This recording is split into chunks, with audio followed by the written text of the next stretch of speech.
Hello everyone, आज हम लोग सॉल्व कर रहे हैं 2018 का बोर्ड एग्जाम्स का पेपर। ठीक है, इस ईयर 2018 करने से पहले हम लोग कौन कौन से सॉल्व कर चुके हैं मैं ये आपको बताता हूँ। हमने 2019 का पेपर करा है, ठीक है, 2020 का करा है, 2021 का करा है, और उसके बाद 2022 में बोर्ड एग्जाम्स नहीं हुए थे तो वो हमने नहीं करा है सॉल्व, और 2023 का बोर्ड एग्जाम्स का सीबीएसई का जो पेपर था वो हमने सॉल्व करा है। ठीक है, तो अगर चैनल पे पहली बार आए हो तो पूरी प्लेलिस्ट रेडी है। ठीक है, बाकी के पेपर्स भी आप सर्च करोगे आपको प्लेलिस्ट में दिख जाएंगे, तो इन पेपर्स को भी प्रैक्टिस करो ताकि हमारा जो बोर्ड एग्जाम्स होने हैं 2024 वाला वो बहुत ही अच्छे से हो। ठीक है, जब हम पिछले 5 ईयर्स के पेपर प्रैक्टिस कर लेंगे तो बोर्ड एग्जाम जो हमने देने हैं मार्च में वो बहुत अच्छे से हो जाएंगे। ठीक है, तो इस पेपर में भी कुछ क्वेश्चंस बहुत अच्छे हैं, लाइक एक दो अच्छे क्वेश्चन है। कंपनी अकाउंट्स का अच्छा क्वेश्चन आया हुआ है। ठीक है, तो सारे क्वेश्चंस अटेम्प्ट करने हैं, तो स्टार्ट करते हैं क्वेश्चन नंबर 1 से। क्वेश्चन नंबर 1 है, ठीक है, देखो इसमें ना 1 मार्कर जो है ना वो एमसीक्यू फॉर्मेट में नहीं है, बट हमारे को एमसीक्यू फॉर्मेट में आने हैं तो आपको ऑप्शंस गिवन होंगे। ठीक है, तो हमें तो लाइक पूरा सॉल्व करना पड़ेगा। तो यहाँ कह रहे हैं A and B were partners in a firm sharing profits and losses in the ratio of 3:1। Old ratio given है। C was admitted as a new partner for 1/6 share, तो न्यू पार्टनर का शेयर गिवन है। C acquired 2/5 of his share from Amit. देखो अब ये important line है, 2/5 of his share, of मतलब क्या होता है अकाउंट्स में, multiply, from Amit. How much share did C acquired from B. ठीक है, अब आपको ध्यान से समझना है, अगर उसने अपना 2/5 वो कह रहे हैं ना अपने शेयर का 2/5 उसने एक्वायर किया अमित से, तो अगर उसने अपने शेयर का 2/5 एक्वायर किया अमित से तो 3/5 अपने शेयर का 3/5। ठीक है, अपने शेयर का 3/5, उसका खुद का शेयर कितना है 1/6, और उसके शेयर का जो 3/5 है वो उसने एक्वायर कहां से किया है, बीना से। तो यही हमारा क्वेश्चन है, how much share did C acquire from Bina. अब ये 3/5 कैसे आया, हो सकता है किसी को ना समझ आए, तो अगर 2/5 उसने एक्वायर किया ना तो 2/5 को 1 में से माइनस करो। ठीक है, तो 1 में से जब आप 2/5 को माइनस करोगे ना तो आपको मिल जाएगा एलसीएम वगैरह लेके 3/5। तो अगर 2/5 of his share from Amit है तो 3/5 ऑफ हिज शेयर फ्रॉम बीना है, और इसका खुद का शेयर 1/6 है, तो हमारा आंसर आ जाएगा 3/30, और काट दोगे तो 1/10। ठीक है, तो ये हमारे फर्स्ट क्वेश्चन का आंसर है। सेकेंड क्वेश्चन है, N M and T were partners in a firm on January 1, 2018 M retired. On M's retirement the goodwill of the firm was valued at 4,20,000। अब आप ध्यान से देखो, पूरे क्वेश्चन में कोई प्रॉफिट शेयरिंग रेशियो मेंशन्ड है नहीं है, तो जब भी क्वेश्चन साइलेंट होते हैं प्रॉफिट शेयरिंग रेशियो क्या लेते हैं हम लोग, इक्वल लेते हैं। एम रिटायर और एम के ऊपर हमारा क्रॉस, ये goodwill of the firm given है, तो एम की गुडविल कैसे आएगी भाई, एम की गुडविल कैसे आएगी, इस 4,20,000 को आप मल्टीप्लाई कर दोगे 1/3 से, एम का जो शेयर है इक्वल शेयर है तो एम का 1/3 है।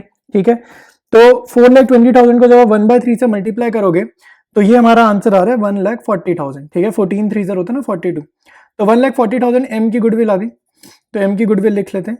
अब आपको जस्ट रिटायरमेंट के टाइम पर क्या जर्नल करते हैं वो पता होना चाहिए। ठीक है, तो basic journal entry gaining to sacrificing journal entry होती है, मैं यही लिख देता हूँ क्वेश्चन पेपर पे। तो अगर एम रिटायर हो रहा है ना तो आपको याद रखना है रिटायरिंग पार्टनर या डेथ वाला डिजीज पार्टनर हमेशा कौन सा होता है, सेक्रीफाइसिंग होता है। तो गेनिंग टू सेक्रीफाइसिंग करना ना, तो एम्स कैपिटल अकाउंट होगा क्रेडिट, और डेबिट होंगे ये एन।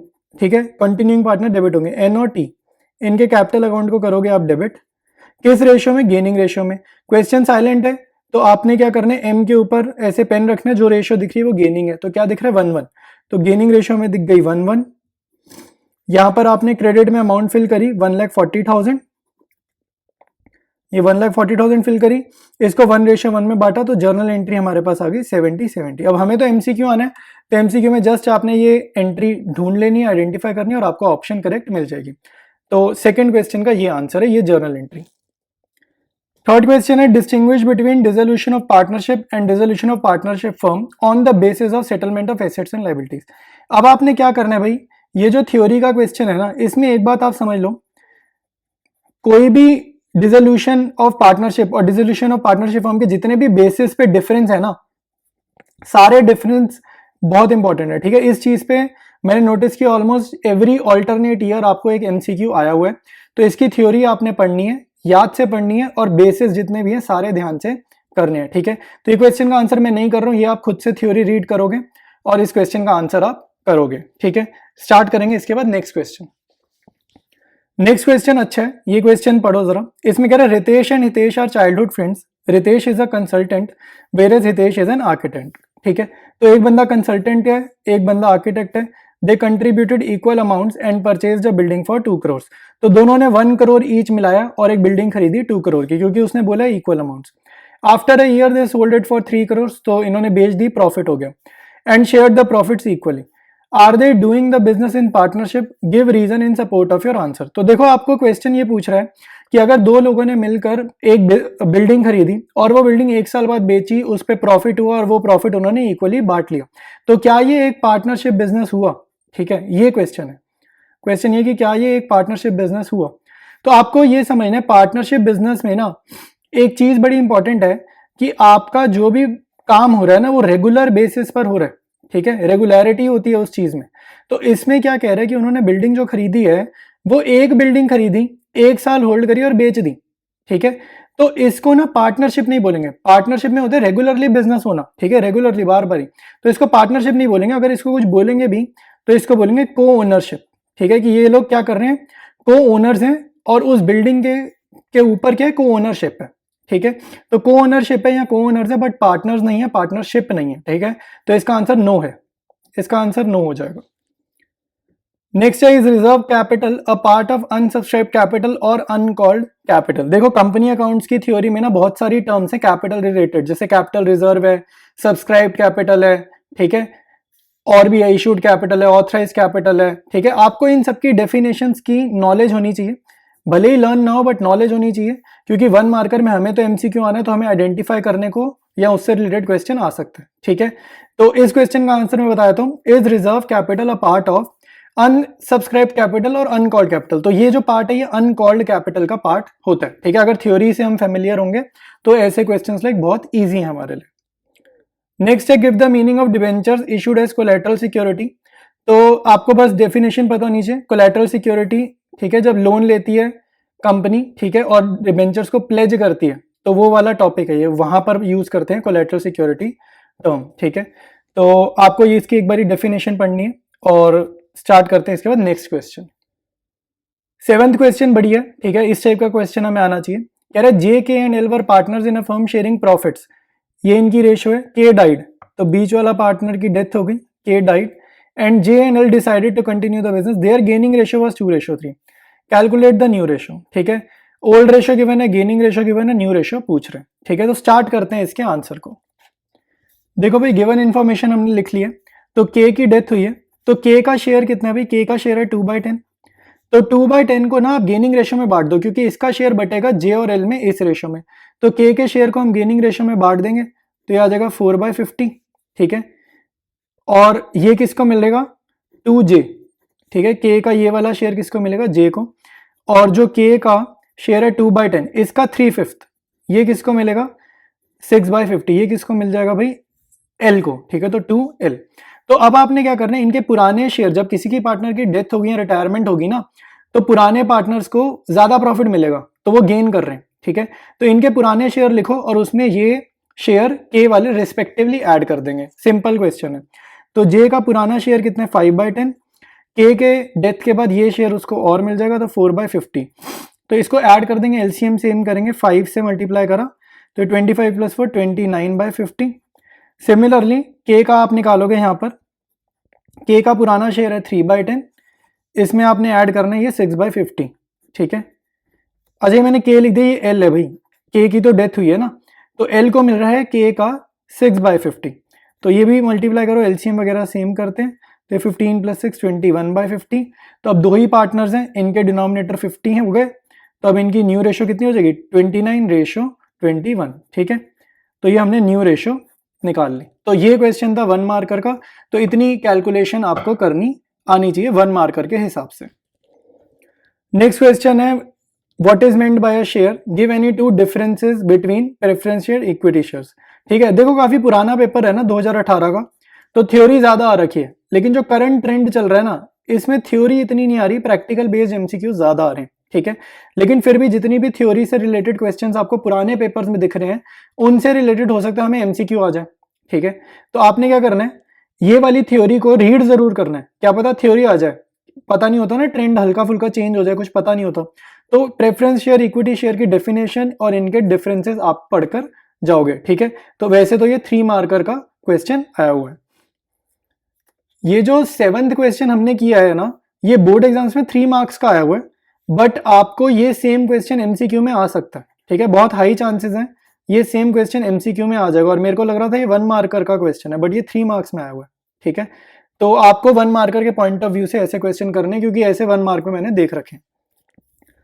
स्टार्ट करेंगे 9th क्वेश्चन। कह रहे NK limited a truck manufacturing company is registered with an authorise capital of 1 crore rupees divided into equity shares of 100 each, ठीक है।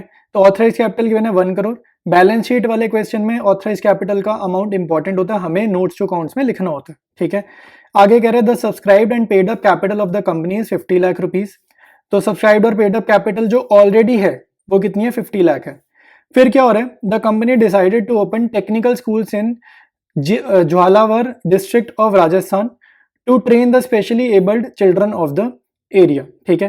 तो इन्होंने क्या किया है कि एक स्कूल ओपन करना है, ठीक है, किसी राजस्थान की डिस्ट्रिक्ट में स्कूल ओपन करना है। It is planning to provide them employment in its various production units and industries in the neighbourhood area.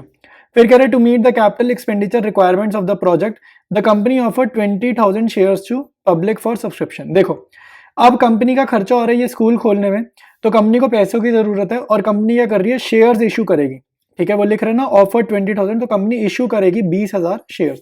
The shares are fully subscribed and paid, तो एप्लीकेशन रिसीव हो गई, सारा काम हो गया।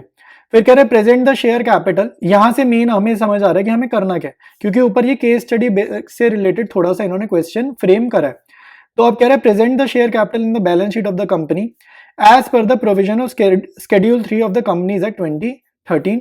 Also identify any 2 values that the company wants to communicate, ठीक है। तो 2 वैल्यूज भी पूछ रहे हैं, तो वो भी हम बता देंगे, ठीक है। वैल्यूज तो कुछ मुश्किल काम नहीं है, मेन क्या बैलेंस शीट बनानी है। बैलेंस शीट बनाने से पहले एक बात मैं बता दूं, 20,000 शेयर्स की आपको देखो सब्सक्राइब्ड और इशूड कैपिटल लग रही होगी, बट इस क्वेश्चन में जब बैलेंस शीट फॉर्म करेंगे तो आपको ये समझना है हमें वहां पे पूरी लिखनी होती है, पूरी इशूड कैपिटल कितनी है कंपनी की पहले से मिलाकर और कितनी सब्सक्राइब कैपिटल है मिलाकर, सारी मिलाकर, ठीक है। फ्रेश इशू नहीं, पुराना भी मिलाकर, लाइक सारा। तो यहाँ पे देखो 20,000 शेयर्स का तो हमें नया दिख रहा है, लेकिन अभी ये थर्ड लाइन में देखो लिख रहा है ना the subscribed and paid up capital of the company 50 lakh rupees. इसका मतलब है पुरानी भी हमारे पास इशूड कैपिटल और सब्सक्राइब कैपिटल है। तो 50 लाख और ये 20,000 शेयर्स की मिलाकर जो कैपिटल होगी ना वो आपने लिखनी है इशूड में और सब्सक्राइब्ड कैपिटल में, ठीक है। तो स्टार्ट करते हैं बैलेंस शीट बनानी, नोट्स टू अकाउंट्स प्रिपेयर करते हैं, ज्यादा अच्छे से समझ आएगा कि इसके आंसर में क्या लिखना है। देखो authorise capital, share capital, format start कर दिया। ऑथराइज कैपिटल लिखनी कंपलसरी होती है, ठीक है। इसका 1 मार्क के अराउंड रहता है या हाफ मार्क के अराउंड रहता है, मिनिमम रहता है, ठीक है। तो ये लिखना जरूर है, फॉर्मेट का पार्ट है। तो यहाँ पे 1 लाख शेयर है, 1 करोड़ की क्वेश्चन में गिवन है ना, और एक शेयर का प्राइस 100 है, तो हमने अपने आप निकाला है ये 1 लाख शेयर एट 100 ईच, क्योंकि क्वेश्चन में 1 करोड़ की हमारे को ऑथराइज कैपिटल गिवन है। 1 करोड़ में 7 जीरोज होते हैं भाई, ये आपको पता होना चाहिए कितने जीरोज होते हैं, 7 जीरोज होते हैं 1 करोड़ में। इसके बाद फॉर्मेट का पार्ट है, नेक्स्ट हमें बताना होता है इशूड कैपिटल।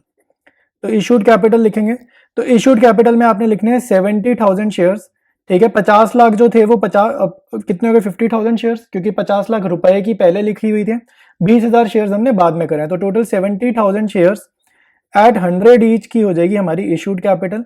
ये हो जाएगी 70 लाख की, ठीक है, अमाउंट में हो जाएगी 70 लाख की। इसके बाद हमने बतानी है सब्सक्राइब्ड कैपिटल। सब्सक्राइब कैपिटल में 2 चीजें होती है, subscribed and fully paid up, और एक होती है subscribe but not fully paid up. तो यहाँ पे कंपनी ने जितना पैसा मंगवाया है सारा पैसा रिसीव करा है, तो इसलिए हम लिखेंगे subscribed and fully paid up में, ठीक है, क्योंकि कोई एरियर वगैरह कुछ नहीं है, तो यहीं पर सारा अमाउंट जाएगा। इसके बाद आप लिखोगे कि सेम चीज इशूड कैपिटल जितनी है सेम चीज यहाँ पे लिखोगे, तो हम लिख देते हैं 70,000 शेयर्स एट 100 ईच, और यही वाला अमाउंट जो होता है ना ये ऊपर बैलेंस शीट में हमारे को प्रेजेंट करना होता है, ठीक है। तो ये 70 लाख यहाँ पर लिखा, ये वाला अमाउंट हमारा ऊपर बैलेंस शीट में जाएगा, क्योंकि ये तो नोट्स टू अकाउंट्स बना रहे हैं हम, तो बैलेंस शीट में ये अमाउंट कॉपी करते हैं। शेयर कैपिटल नोट नंबर के आगे लिखेंगे 1, यहाँ पर लिखेंगे 70 लाख, ठीक है, और ये हमारी जो है बैलेंस शीट कंप्लीट हो जाएगी। ये हमने एक्सट्रैक्ट बनाया, रिलेवेंट पोर्शन बनाया, तो ये हमारी बैलेंस शीट कंप्लीट है। 2 वैल्यूज वो हमसे पूछ रहा था क्वेश्चन में, तो यहाँ पर मैं लिख देता हूँ 2 वैल्यूज, आपने यहाँ नहीं लिखनी है, आपने लाइक अलग से ही लिखनी है। तो एक तो केस स्टडी पढ़ लिया, ठीक है, समझा दिया मैंने, एक बार फिर से जाके पढ़ लो क्या है। तो यहाँ पर लिख देते हैं वैल्यूज, लिख देते हैं कंसर्न फॉर स्पेशली एबल्ड, ठीक है, स्पेशली एबल्ड चिल्ड्रन के बारे में लिख रहा है, तो कंसर्न फॉर स्पेशली एबल्ड एक वैल्यू ये हो जाएगी। सेकेंड वैल्यू हो जाएगी क्रिएशन ऑफ जॉब अपॉर्चुनिटीज, ठीक है, क्रिएशन ऑफ जॉब अपॉर्चुनिटीज। आपके माइंड में कोई और आ रही है वैल्यू तो वो भी ठीक हो सकती है। वैल्यूज में कोई हार्ड एंड फास्ट रूल नहीं है कि जो मैंने लिख दिया वही ठीक है, वैल्यूज में आप कुछ भी लिख सकते हो, ठीक है। स्टार्ट करते हैं नेक्स्ट क्वेश्चन। क्वेश्चन 10th हमारे को जो गिवन है ना, ये रिडम्पशन चैप्टर का है, तो ये डिलीटेड है, ठीक है, तो 10th हमने नहीं करना है, इसको काट देते हैं। चलते हैं 11th पे, स्टार्ट करेंगे क्वेश्चन 11th, ठीक है। लोन अकाउंट का क्वेश्चन है। जिन जिन बच्चों को लोन अकाउंट बनाने में इश्यूज आते हैं तो भाई ये ध्यान से समझना, मैं लोन अकाउंट बहुत अच्छे से अभी इसमें समझाने वाला हूँ। तो डिस्कस करेंगे। 4 मार्क का ये क्वेश्चन आया हुआ है। कह रहे B, G and M are partners in a firm, इनकी ओल्ड रेशियो गिवन है 4:5:6। On 31st March 2014 G retired. On that date, the capitals of B, G and M before the necessary adjustments stood at 2 lakh, 1 lakh and 50,000 respectively, ठीक है। तो इनकी Capitals given है after all adjustments. After all नहीं लिख रहा, वैसे लिख रहा बिफोर द नेसेसरी एडजस्टमेंट्स, तो हो सकता है अभी कुछ एडजस्टमेंट बची हो। फिर कह रहा है on G's retirement goodwill of the firm was valued at 1,14,000, तो goodwill of the firm given है। Revaluation of assets and reassessment of liabilities resulted in a profit of इतना, तो रीवैल्यूएशन अकाउंट का प्रॉफिट गिवन है। General reserve stood in the books of the firm at 30,000, तो general reserve भी हमारे को given है। तो भाई अब आपको क्या करना होगा, ठीक है, जो पार्टनर की डेथ हो रही होगी ना, उनको इन सब चीजों का लाइक ये सारी चीजें ना अभी उसको मिली नहीं होंगी, तो वो उसको देनी है, उसकी कैपिटल में ऐड करेंगे तो लोन अकाउंट में क्या अमाउंट जाएगा वो हमें मिल जाएगा। फिर कह रहा the amounts payable to G was transferred to his loan account. B and M agreed to pay G 2 yearly installments of 75,000 each, including interest at 10% per annum on the outstanding balance during the first 2 years and the balance including interest in the third year। देखो यहाँ पे कह रहे हैं कि हमने क्या करना है भाई, 2 ईयरली इंस्टॉलमेंट देनी है 75,000 की, मतलब पहले 2 साल की इंस्टॉलमेंट्स की जो अमाउंट है ना वो 75,000 है और उसमें इंटरेस्ट ऑलरेडी इंक्लूडेड है, ठीक है। मतलब 75,000 पहले साल जो हम पे करेंगे जी को, उसमें इंटरेस्ट मिला हुआ है। 75,000 पे इंटरेस्ट निकाल मत देना, 10% ऑलरेडी मिला पड़ा है, ठीक है। तो ये कह रहे पहले 2 साल ऐसे करेंगे और तीसरे साल में कह रहे आप पूरा लोन चुका देना, तो बच्चा कुछ इंटरेस्ट जो है सारा कुछ जो भी हिसाब है वो तीसरे साल में हो जाएगा। The firm closes its books on 31st March every year. Prepare G's loan account till it is finally paid. Show the working notes clearly, ठीक है। ये वर्किंग नोट्स इसीलिए बोल रहे हैं क्योंकि ऊपर उसने रीवैल्यूएशन अकाउंट जनरल रिजर्व दे रखा है ना, तो उसका लोन का अमाउंट क्या है वो अभी क्लियरली हमें पता नहीं है, ठीक है, इसीलिए वो कह रहे हैं वर्किंग नोट्स अच्छे से बना दो। स्टार्ट करते हैं भाई। देखो उसकी कैपिटल हमें गिवन है जी की 1 लाख, तो G share in goodwill revaluation account और जनरल रिजर्व हम लोग निकाल लेते हैं, ठीक है। तो जी का जो प्रॉफिट शेयरिंग है वो कितना है 5/15, ठीक है।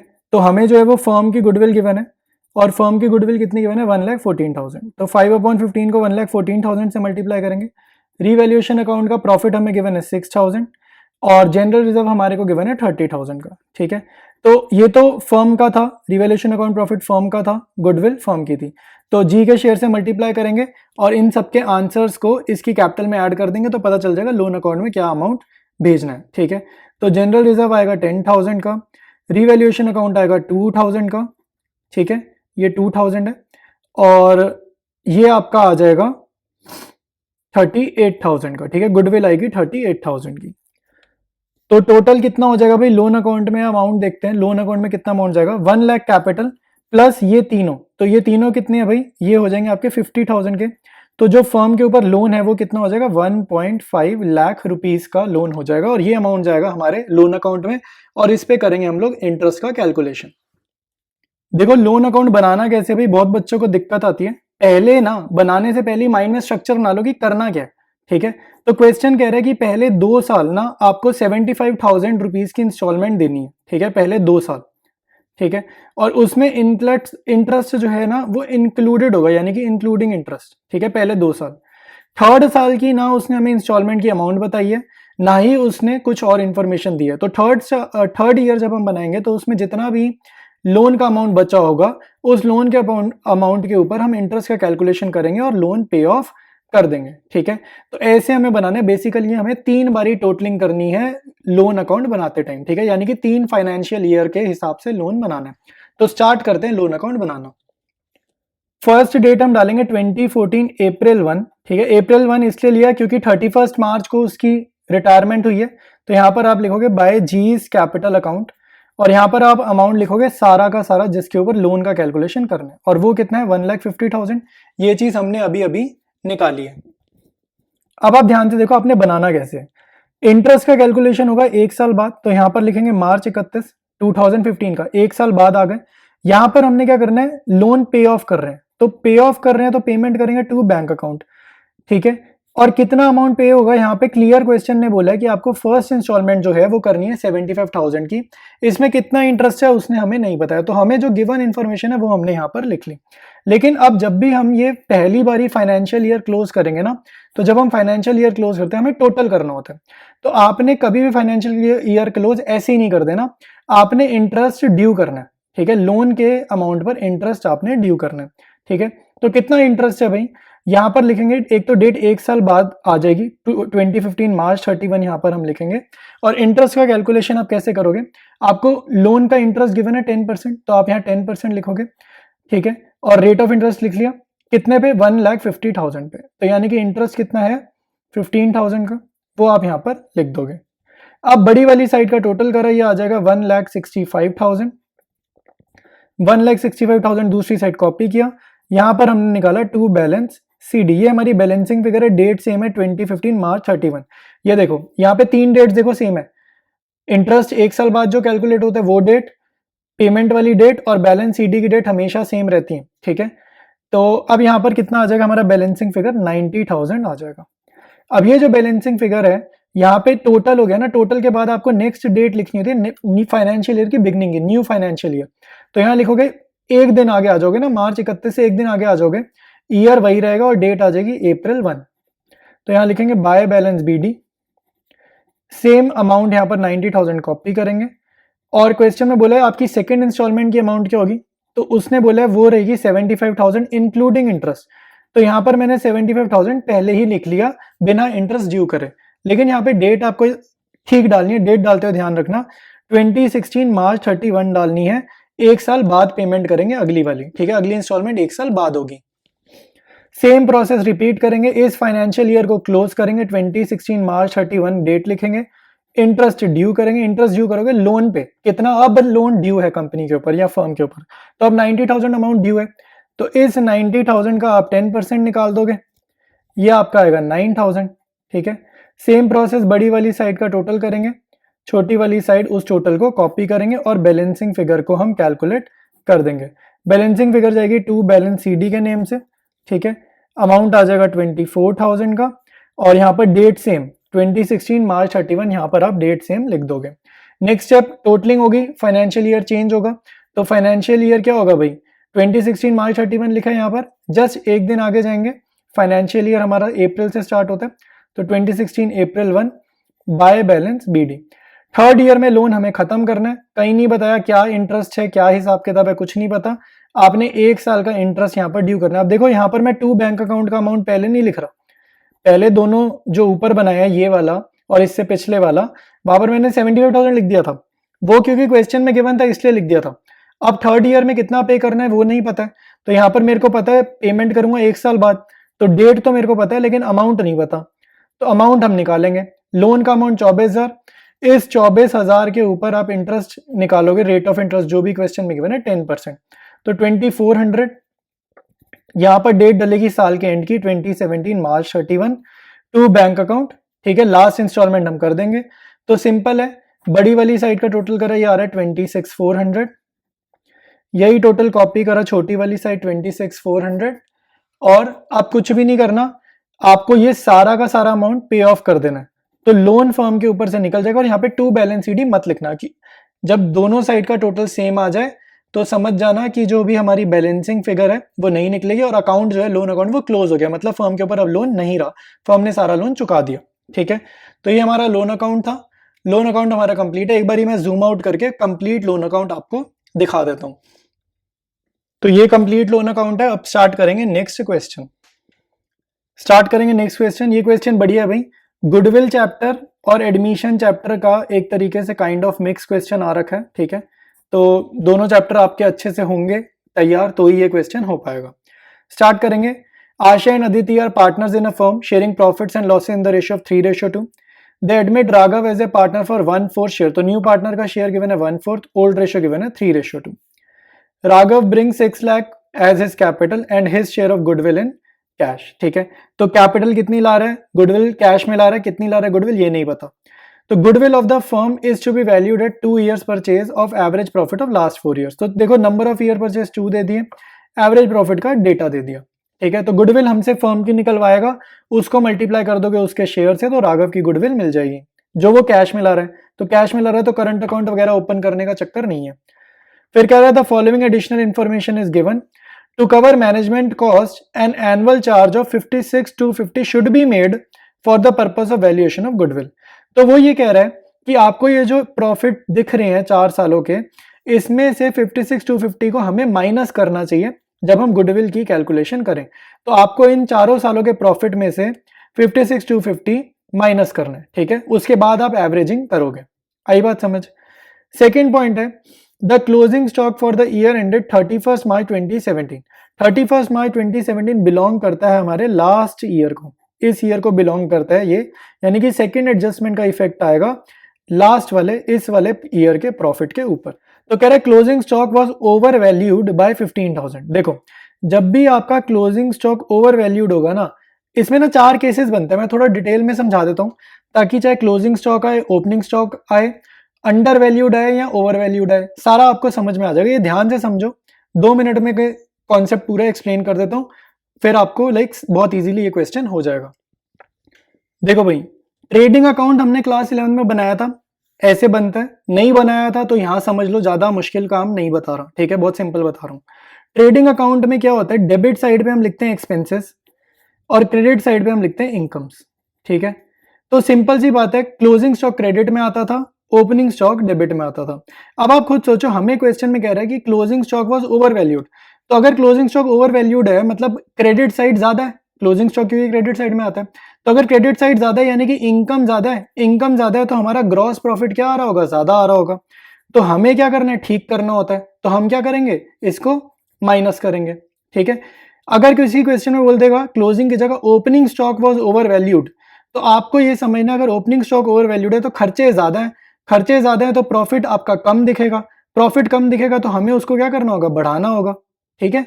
ऐसे करके सोचो कि खर्चा ज्यादा है, खर्चा कम है, या क्लोजिंग स्टॉक को इनकम समझ लो, इनकम ज्यादा है या इनकम कम है, और आपको उसको रेक्टिफाई करना है, आपको उसको ठीक करना है, तो अकॉर्डिंगली प्लस और माइनस करेंगे ताकि हमारा प्रॉफिट बिल्कुल ठीक दिखे। एक्सेप्शंस को रिमूव करेंगे, एक्सेप्शंस को रिमूव करना होता है। तो क्लोजिंग स्टॉक का हमारे केस में 15,000 को इस 7,45,000 में से माइनस करना है इस ईयर के लिए एवरेज प्रॉफिट निकालने से पहले, ठीक है। तो अब देखो भाई, जर्नल एंट्री निकालनी है। अब इसमें देखो हमें मेन चीज क्या क्या समझनी है। मेन चीज आपको ये समझनी है, जब एवरेज प्रॉफिट निकालोगे ना, इन चारों सालों के प्रॉफिट्स में से आप माइनस करोगे 56,250 को, और 2016-17 वाले प्रॉफिट ये 7,45,000 में से 56,250 तो माइनस होगा ही होगा, साथ में ये 15,000 भी माइनस होगा, और फिर ये जो नई वैल्यूज आएंगी प्रॉफिट्स की उसकी एवरेजिंग करनी है, ठीक है। आई बात समझ में। ये अगर ध्यान से सुन लो, एक बार पीछे रिवाइंड कर लो अगर नहीं समझ आया तो। स्टार्ट करते हैं इसके सोल्यूशन को। देखो चारों साल के प्रॉफिट्स का यहां पर मैं एडिशन कर रहा हूं, तो 3,50,000 पहला है, 4,75,000 दूसरा ईयर है, 6,70,000 तीसरा है, और चौथे को 7,45,000 नहीं ले रहा, मैं खाली क्लोजिंग स्टॉक वाली एडजस्टमेंट कर रहा हूँ, 15,000 माइनस करके 7,30,000 ले रहा हूँ, ठीक है। इन सबको जब हम ऐड करेंगे तो हमारा आंसर आएगा 22,25,000, ठीक है। अब हम करेंगे एवरेजिंग, ठीक है। तो एवरेज प्रॉफिट अब हम निकालेंगे, तो 4 साल का एवरेज कैसे करेंगे, 22,25,000 को डिवाइड बाय 4 कर देंगे, तो आ जाएगा 5,56,250, ठीक है।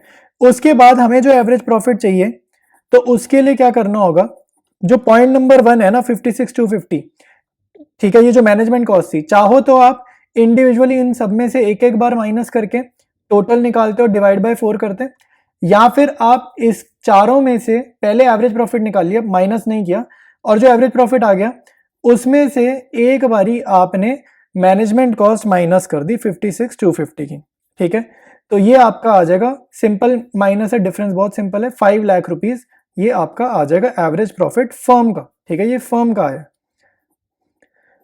ऐसे एवरेज प्रॉफिट निकालना तो यहाँ पर लिख देना after adjustment of management cost, ठीक है, ये लिख लेना यहाँ पर एक लाइन को। गुडविल ऑफ द फर्म निकालेंगे, एवरेज प्रॉफिट को multiplied by number of year purchase से करना है जो कि है 2, तो हमारी गुडविल ऑफ द फर्म आ जाएगी 10 lakh rupees.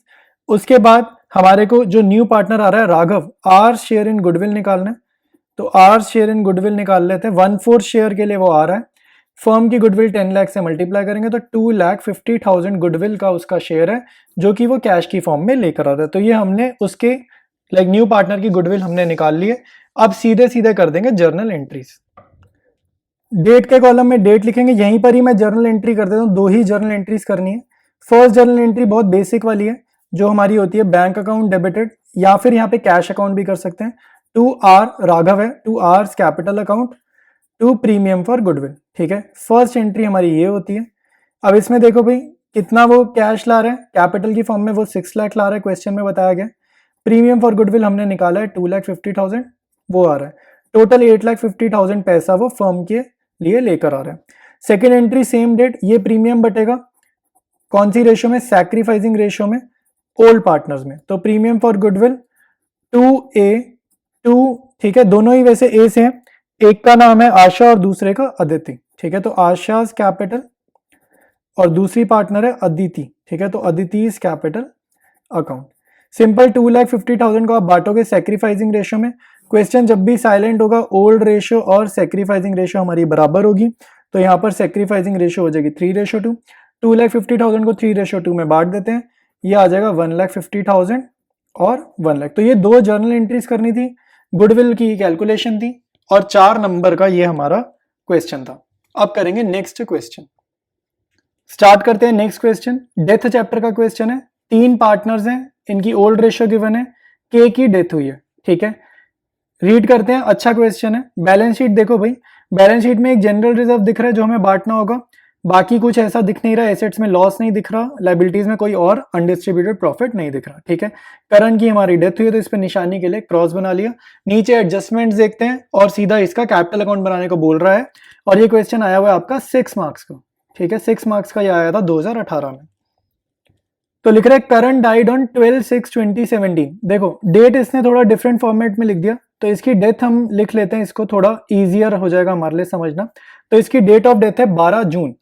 According to the partnership deed the legal representatives of the deceased partner were entitled to the following. तो उसका कैपिटल बैलेंस ऑब्वियसली देना है, आईओसी का रेट दे दिया, आईओसी दे देंगे।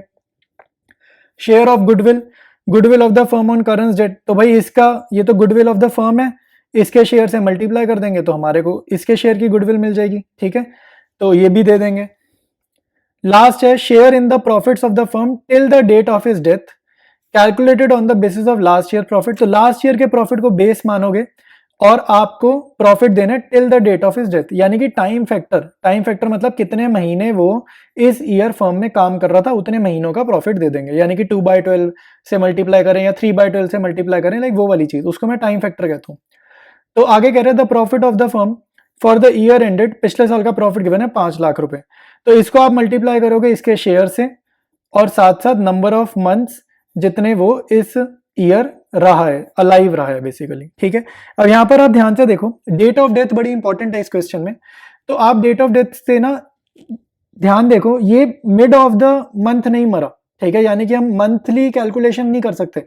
ये देखो इस फाइनेंशियल ईयर कितने मंथ्स रहा है अलाइव, तो ये अप्रैल में रहा है, फिर ये मई में भी रहा है, और फिर ये जून ना पूरा रहा है ना ये जून आधा रहा है, ये 12 दिन रहा है, ठीक है। तो इस वजह से ना मैं 3 मंथ्स ले पा रहा हूं ना मैं 2.5 मंथ्स ले पा रहा हूं। तो हमें जो कैलकुलेशन करनी होगी वो डेज के हिसाब से करनी होगी, टाइम फैक्टर की, ठीक है। तो ये कितने डेज फर्म में रहा है, तो अप्रैल में कितने डेज होते हैं आपको ये पता होना चाहिए। अप्रैल में होते हैं 30 डेज, मई में होते हैं 31 डेज, और जून के ये बंदा रुका है 12 दिन, ठीक है। तो टोटल ये फर्म में कितने डेज रहा है, ये रहा है 73 डेज, और एक साल में कितने डेज होते हैं ये भी आपको पता होना चाहिए। तो एक साल में होते हैं 365 डेज। तो ये जो है कैलकुलेशन में यूज होगा टाइम फैक्टर के तौर पर 73/365, और ये देखकर घबराना नहीं है, ये पूरा कट रहा है। 73 के टेबल में 365 आता है 5 ज़र पे, ठीक है, तो ये पूरा कट रहा है, कोई डेसिमल का चक्कर नहीं है, तो सिंपल कैलकुलेशन ही हमारी रहने वाली है। स्टार्ट करते हैं करण का कैपिटल अकाउंट बनाना। स्टार्ट करते हैं करंट का कैपिटल अकाउंट बनाना। सबसे पहले आप क्रेडिट साइड पे लिखोगे बाय बैलेंस बीडी, ठीक है, तो उसकी कैपिटल बैलेंस शीट में से देखकर लिखेंगे 2 लाख रुपीज, ठीक है। इसके बाद आप दोगे इंटरेस्ट ऑन कैपिटल, ठीक है, तो इसको भी by P and L suspense लिख लेते हैं, और ये हम क्या दे रहे हैं, इंटरेस्ट ऑन कैपिटल दे रहे हैं। इसमें भी टाइम फैक्टर का ध्यान देना होता है, तो 2 लाख रुपए इसकी ओपनिंग कैपिटल ली जाएगी, ठीक है, क्योंकि भले ही बैलेंस शीट से उठा रहे हैं लेकिन पिछले साल की क्लोजिंग कैपिटल इस साल की ओपनिंग कैपिटल होती है। तो 2 लाख के ऊपर आईओसी का रेट गिवन है 12%, टाइम फैक्टर लेंगे 73/365, ठीक है, 73 डेज ये रहा है इसलिए 73/365। ये सॉल्व करेंगे तो हमारे पास इंटरेस्ट ऑन कैपिटल आएगा 4800। फिर हम इसको देंगे जनरल रिजर्व, ठीक है, तो जनरल रिजर्व हमारे को गिवन है 1,50,000 का, इसमें टाइम फैक्टर नहीं लेना, इसके शेयर से मल्टीप्लाई कर देंगे, 2:1 रेशो है तो 2/5 से मल्टीप्लाई कर देंगे, तो ये हमारा सॉल्व करने पे आ जाएगा 60,000। तो जनरल रिजर्व में से इसका शेयर हमने इसको दे दिया। फिर हम देंगे प्रॉफिट, ठीक है, इस ईयर का इसका प्रॉफिट, तो by P and L suspense account से डिनोट करते हैं प्रॉफिट को। प्रॉफिट हमें बोल रहे हैं लास्ट ईयर को बेस मानो, 5 लाख को बेस माना लास्ट ईयर का, इसके शेयर से मल्टीप्लाई किया 2/5, टाइम फैक्टर से मल्टीप्लाई किया 73/365। ये सारा कैलकुलेट करेंगे तो हमारे पास इसका प्रॉफिट आ जाएगा 40,000, ठीक है। एक गुडविल वाला स्टेप रह गया, लास्ट है गुडविल का डिस्ट्रीब्यूशन, ठीक है, तो गुडविल देखो भाई 60,000 गुडविल है फर्म की, ठीक है, इसके शेयर से मल्टीप्लाई करेंगे 2/5, ठीक है, तो ये हमारे पास गुडविल आ जाएगी, ये कितनी आ जाएगी भाई 60,000 इंटू 2/5 जो है ना, ये सॉल्व करने पे आ रहा है हमारे पास 24,000, ठीक है, तो 24,000 इसके शेयर की गुडविल आएगी, और आपको ये गेनिंग रेशियो में बांटनी होती है, ठीक है, तो गेनिंग रेशियो क्या होगी 2:1 हो जाएगी पी और आर में, ठीक है, क्योंकि जब भी क्वेश्चन साइलेंट होता है तो गेनिंग रेशियो में गुडविल बांटते हैं। तो 60,000 इंटू 2/5 के की गुडविल है जिसको मैं 2:1 में बांट रहा हूँ, यानी कि मैं 24,000 को 2:1 में बांट रहा हूँ, तो गुडविल यहाँ पर लिख देंगे 16,000 और 8,000।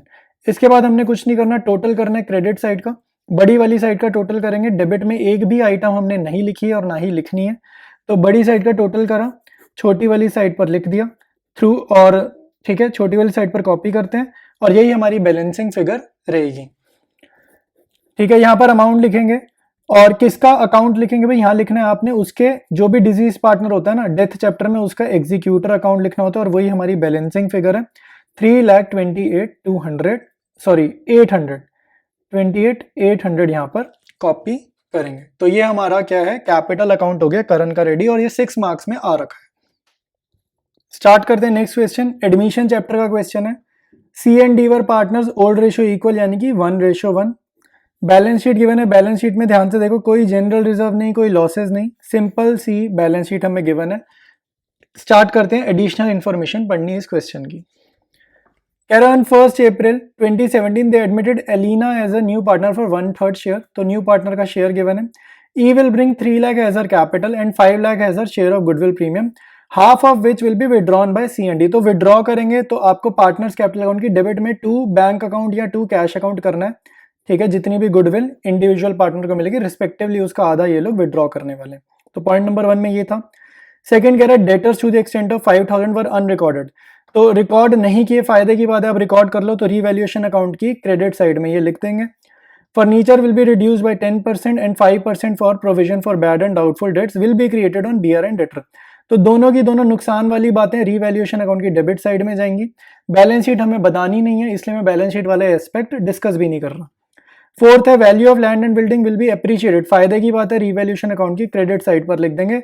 3,10,000 की बैलेंस शीट में हमें लैंड एंड बिल्डिंग गिवन है, इसका 20% निकालेंगे और रीवैल्यूएशन की क्रेडिट में लिख देंगे। नेक्स्ट है there being a claim against the firm for damages, a liability to the extent of 8,000 will be created for the same. तो ये नुकसान की बात है, रीवैल्यूएशन अकाउंट की डेबिट साइड पे लिखेंगे। रीवैल्यूएशन अकाउंट जैसे ही प्रिपेयर होगा profit loss partner capital account में ट्रांसफर करेंगे। बस 2 ही अकाउंट बनाने हैं, ठीक है, सिंपल सा क्वेश्चन है, कोई इसमें ज्यादा मुश्किल काम नहीं है। तो स्टार्ट करते हैं रीवैल्यूएशन अकाउंट से। डेबिट साइड पे लिखेंगे 2 फर्नीचर, ठीक है, तो फर्नीचर में हमने क्या करना है 10% से कम करना है, तो 11,000 आ जाएगा, ठीक है, 1,10,000 का हमें गिवन है फर्नीचर। नेक्स्ट लिखेंगे 2 प्रोविजन फॉर डाउटफुल डेट्स, ठीक है, प्रोविजन फॉर डाउटफुल डेट्स 5% बनानी है, डेटर्स हमें 75,000 के गिवन है, तो 75,000 का 5% हम निकाल लेते हैं। देखो अब इसमें थोड़ा ध्यान से निकालना, डेटर्स आपको गिवन है 75,000 के, उसका 5% निकाला, प्लस आपको बिल रिसीवेबल गिवन है 45,000 के, उस पे आपने 5% निकाला, ठीक है। और साथ में कह रहे 5,000 के डेटर्स अनरिकॉर्डेड है, तो उस 5,000 के ऊपर भी आपको 5% निकालना है। तो इन तीनों की कैलकुलेशन को आप यहाँ पर सीधा लिख दोगे, तो वो आएगा 6250। अब ये इंडिविजुअल करो या फिर आपकी चॉइस है, आप 75,000 प्लस 45,000 प्लस 5,000, 1,25,000 आएगा, 1,25,000 का डायरेक्टली 5% निकाल दो, वो ज़्यादा आसान है, ठीक है। तो 6250 आएगा। ये मैं समझा रहा हूँ तो मैंने खोल खोल के लिख दिया कि 5% किस किस का निकालें, ठीक है। डेबिट साइड पे एक आइटम और लिखेंगे, टू क्लेम अगेंस्ट डैमेजेस, ठीक है। ये हमें एडजस्टमेंट नंबर 5th में गिवन है, ठीक है, टू क्लेम अगेंस्ट डैमेजेस। तो ये कितने हैं भाई, 8,000 के क्लेम है, ये 8,000 यहाँ पर भेजेंगे। क्रेडिट साइड पे हम लिखेंगे फायदे, तो सबसे पहले लिखेंगे बाय लैंड एंड बिल्डिंग, ठीक है, 20% से हमें बढ़ानी थी, तो ये हमारे पास क्या है, 3,10,000 का 20% हम यहाँ पर निकालेंगे और 62,000 आ रहा है वो यहाँ पर लिख देंगे। जो अनरिकॉर्डेड डेटर्स हैं वो भी फायदे की बात है, तो बाय डेटर्स यहाँ पर लिखेंगे 5,000 रुपीज, ठीक है। अब आप देखो आपको रिवैल्यूएशन अकाउंट में क्रेडिट साइड बड़ी दिख रही है, यानी कि फायदे ज्यादा हैं, तो टोटल करो क्रेडिट साइड का, तो 67,000 बड़ी वाली साइड क्रेडिट साइड आ रही है, और इसी को हम कॉपी करेंगे दूसरी साइड, और जो गेन आ रहा है उसको ट्रांसफर करेंगे पार्टनर्स कैपिटल अकाउंट में। तो यहाँ लिख देंगे to gain transfer to partners capital account, कौन सी रेशो में, ओल्ड रेशो में, ठीक है। तो दो ही पार्टनर्स हैं सी और डी, ओल्ड रेशो क्या है, इक्वल गिवन है क्वेश्चन, यानी कि 1:1। तो 67,000 में से तीनों आइटम्स को माइनस किया तो हमारे पास गेन निकल के आ रहा है 41,750 का, जिसको 1-1 में बांटेंगे तो ये हमारे पास आ रहा है 2875 और 2875, दोनों का सेम आएगा, ठीक है। तो ये हमारा रिवैल्यूएशन अकाउंट रेडी है, ये प्रॉफिट आपके जाएंगे पार्टनर्स कैपिटल अकाउंट में, ये दोनों आइटम्स, ठीक है। बाकी ये जो ऊपर की आइटम्स है इसका इफेक्ट पड़ना है बैलेंस शीट पे, बट वो हमें प्रिपेयर ही नहीं करनी, ठीक है, हमें खाली पार्टनर्स कैपिटल अकाउंट बनाना है। तो स्टार्ट करते हैं, स्टार्ट करेंगे पार्टनर्स कैपिटल अकाउंट। देखो बेसिक स्ट्रक्चर रिकॉल करा रहा हूँ, क्रेडिट साइड में वो आइटम्स लिखनी है जिनसे कैपिटल आपकी बढ़ेगी, डेबिट साइड में वो आइटम्स लिखनी है जिनसे आपकी कैपिटल कम होगी। तो कोई भी पार्टनर्स कैपिटल अकाउंट बनाओगे, सबसे पहले लिखेंगे by balance BD, old partners की कैपिटल बैलेंस शीट में से देखकर लिख लेंगे, 2,50,000 और 2,16,000, ठीक है।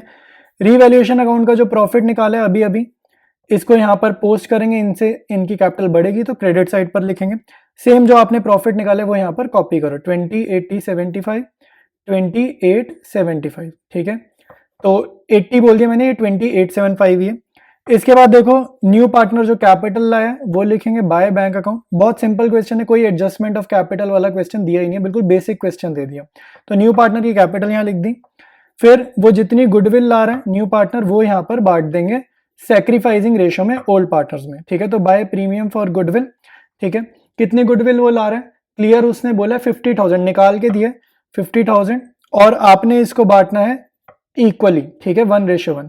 जिस भी क्वेश्चन में ओल्ड रेशो लाइक कभी भी कोई क्वेश्चन साइलेंट हो कि न्यू पार्टनर ने कैसे शेयर एक्वायर किया, तो ओल्ड रेशो और सैक्रिफाइसिंग रेशो वहां पर हम बराबर ले लेते हैं, इसलिए हमने 1:1 लिया, और ओल्ड पार्टनर्स ही हमारे सैक्रिफाइसिंग पार्टनर्स हो गए, तो ये 25,000 ईच बढ़ जाएगा दोनों पार्टनर्स में, ठीक है।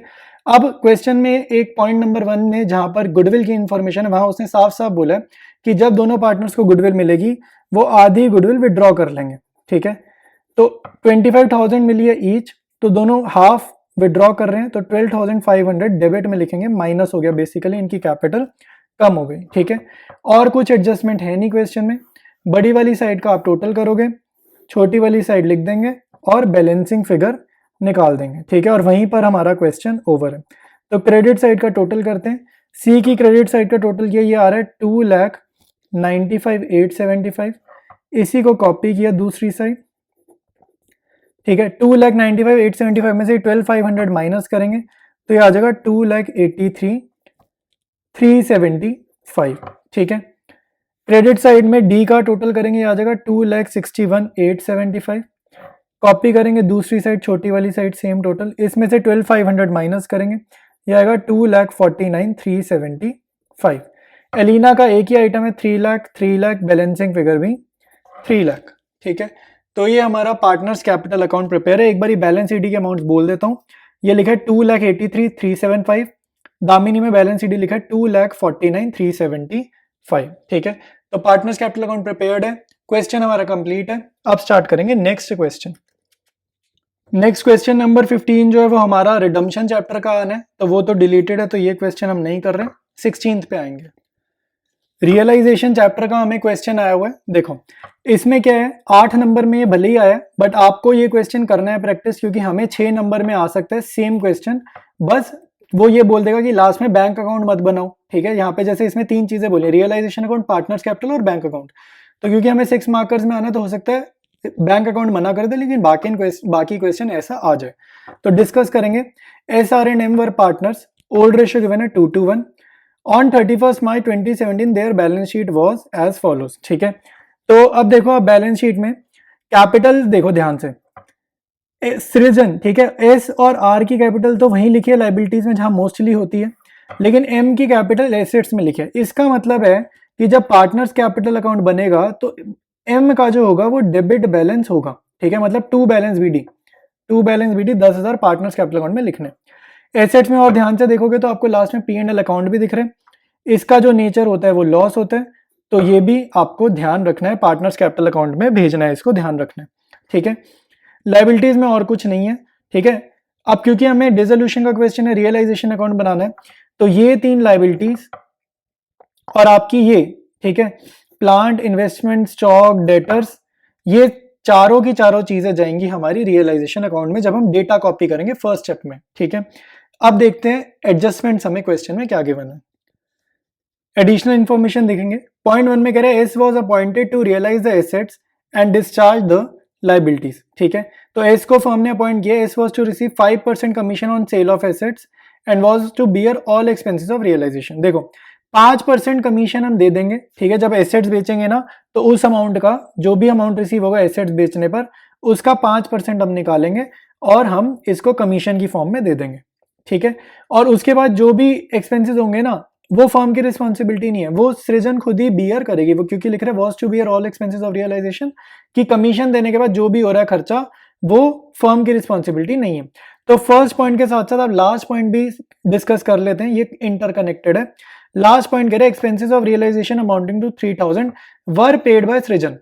तो क्योंकि हमने उसको कमीशन दे दी, तो ये 3,000 जो भी हुआ है उसी को ही पे करना था और उसी ने ही पे करा है। तो इसकी नो एंट्री, मतलब इसका फर्म के लाइक आपको जर्नल में या realisation account, partners capital, bank account कहीं भी शो नहीं करना, तो ये एंट्री इग्नोर कर दो, ठीक है। ये इग्नोर कर दोगे एंट्री, ठीक है। सेकंड पॉइंट पे आते हैं। Assets were realised as follows, तो ये 85,000, 33,000, डेटर्स 47,000। और फिर थर्ड पॉइंट है investments were realised at 95% of the book value. तो इन्वेस्टमेंट्स हमारे पास कितने की है भाई? इन्वेस्टमेंट्स हमारे पास है 70,000 की क्वेश्चन की बैलेंस शीट में, उसका 95% आपको मिला है, यानी कि आपको कितना नहीं मिला है? 5% नहीं मिला है। तो 70,000 में से 5% गए, आपको 3500 नहीं मिले हैं, तो आपको कितने मिले? आपको मिले हैं 66,500। इन्वेस्टमेंट बेचने पर इतना पैसा मिला। अब ध्यान से देखो, इसकी कमीशन का कैलकुलेशन किस पे होगा?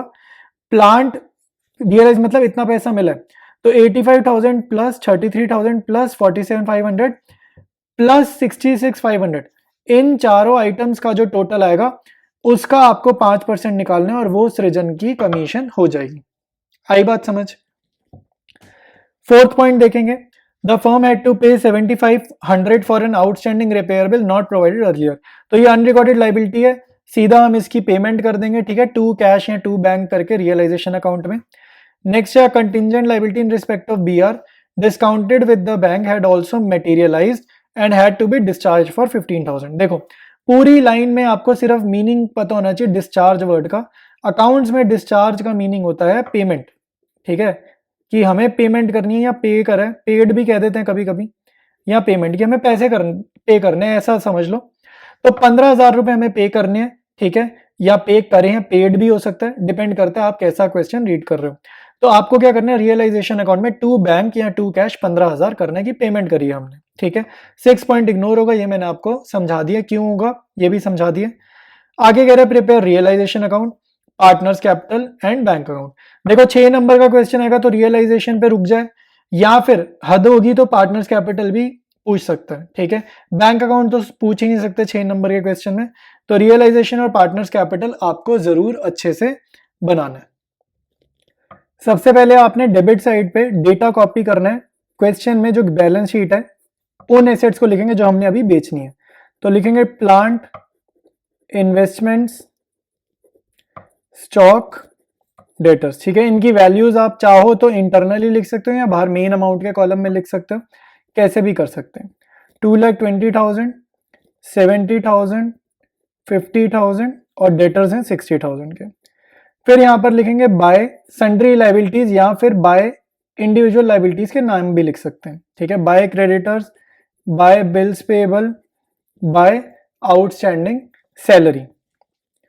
क्रेडिटर्स हमें गिवन है 75,000 के, बिल्स पेएबल 40,000 के और आउटस्टैंडिंग सैलरी है 35,000 की। ठीक है, इसके बाद आपने पेमेंट्स करनी है। अगर आप लाइबिलिटीज पे ऑफ करोगे तो आप यहाँ लिखोगे टू बैंक अकाउंट, जो भी लाइबिलिटीज आप पे ऑफ कर रहे हो उसका यहाँ पर डेटा लिखेंगे। ठीक है, तो हम क्या क्या पे कर रहे हैं, क्रेडिटर्स को पेमेंट करेंगे, बिल्स पेएबल को पेमेंट करेंगे, आउटस्टैंडिंग सैलरी पे करेंगे।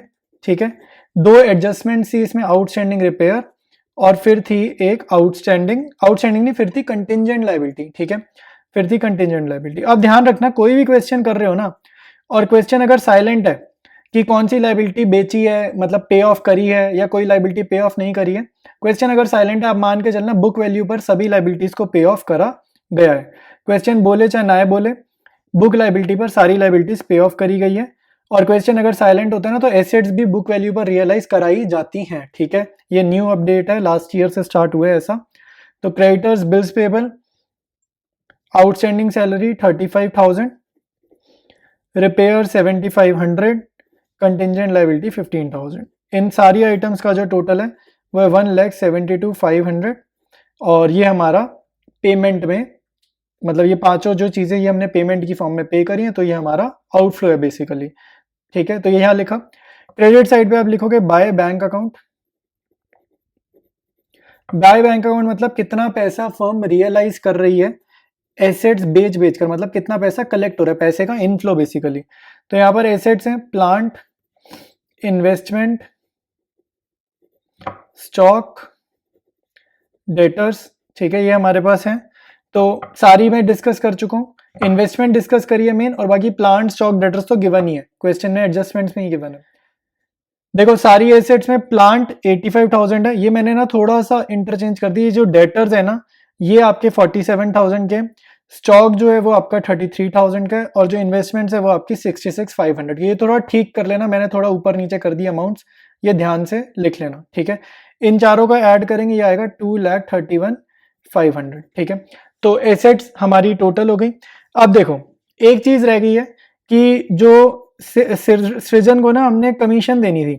ठीक है, तो उसके कैपिटल अकाउंट में हमें कुछ पैसे देने हैं रियलाइजेशन एक्सपेंसेस वाले, वो जो कमीशन वाले हैं। ठीक है, जिसकी हमें एडजस्टमेंट गिवन है, तो वो कर लेते हैं।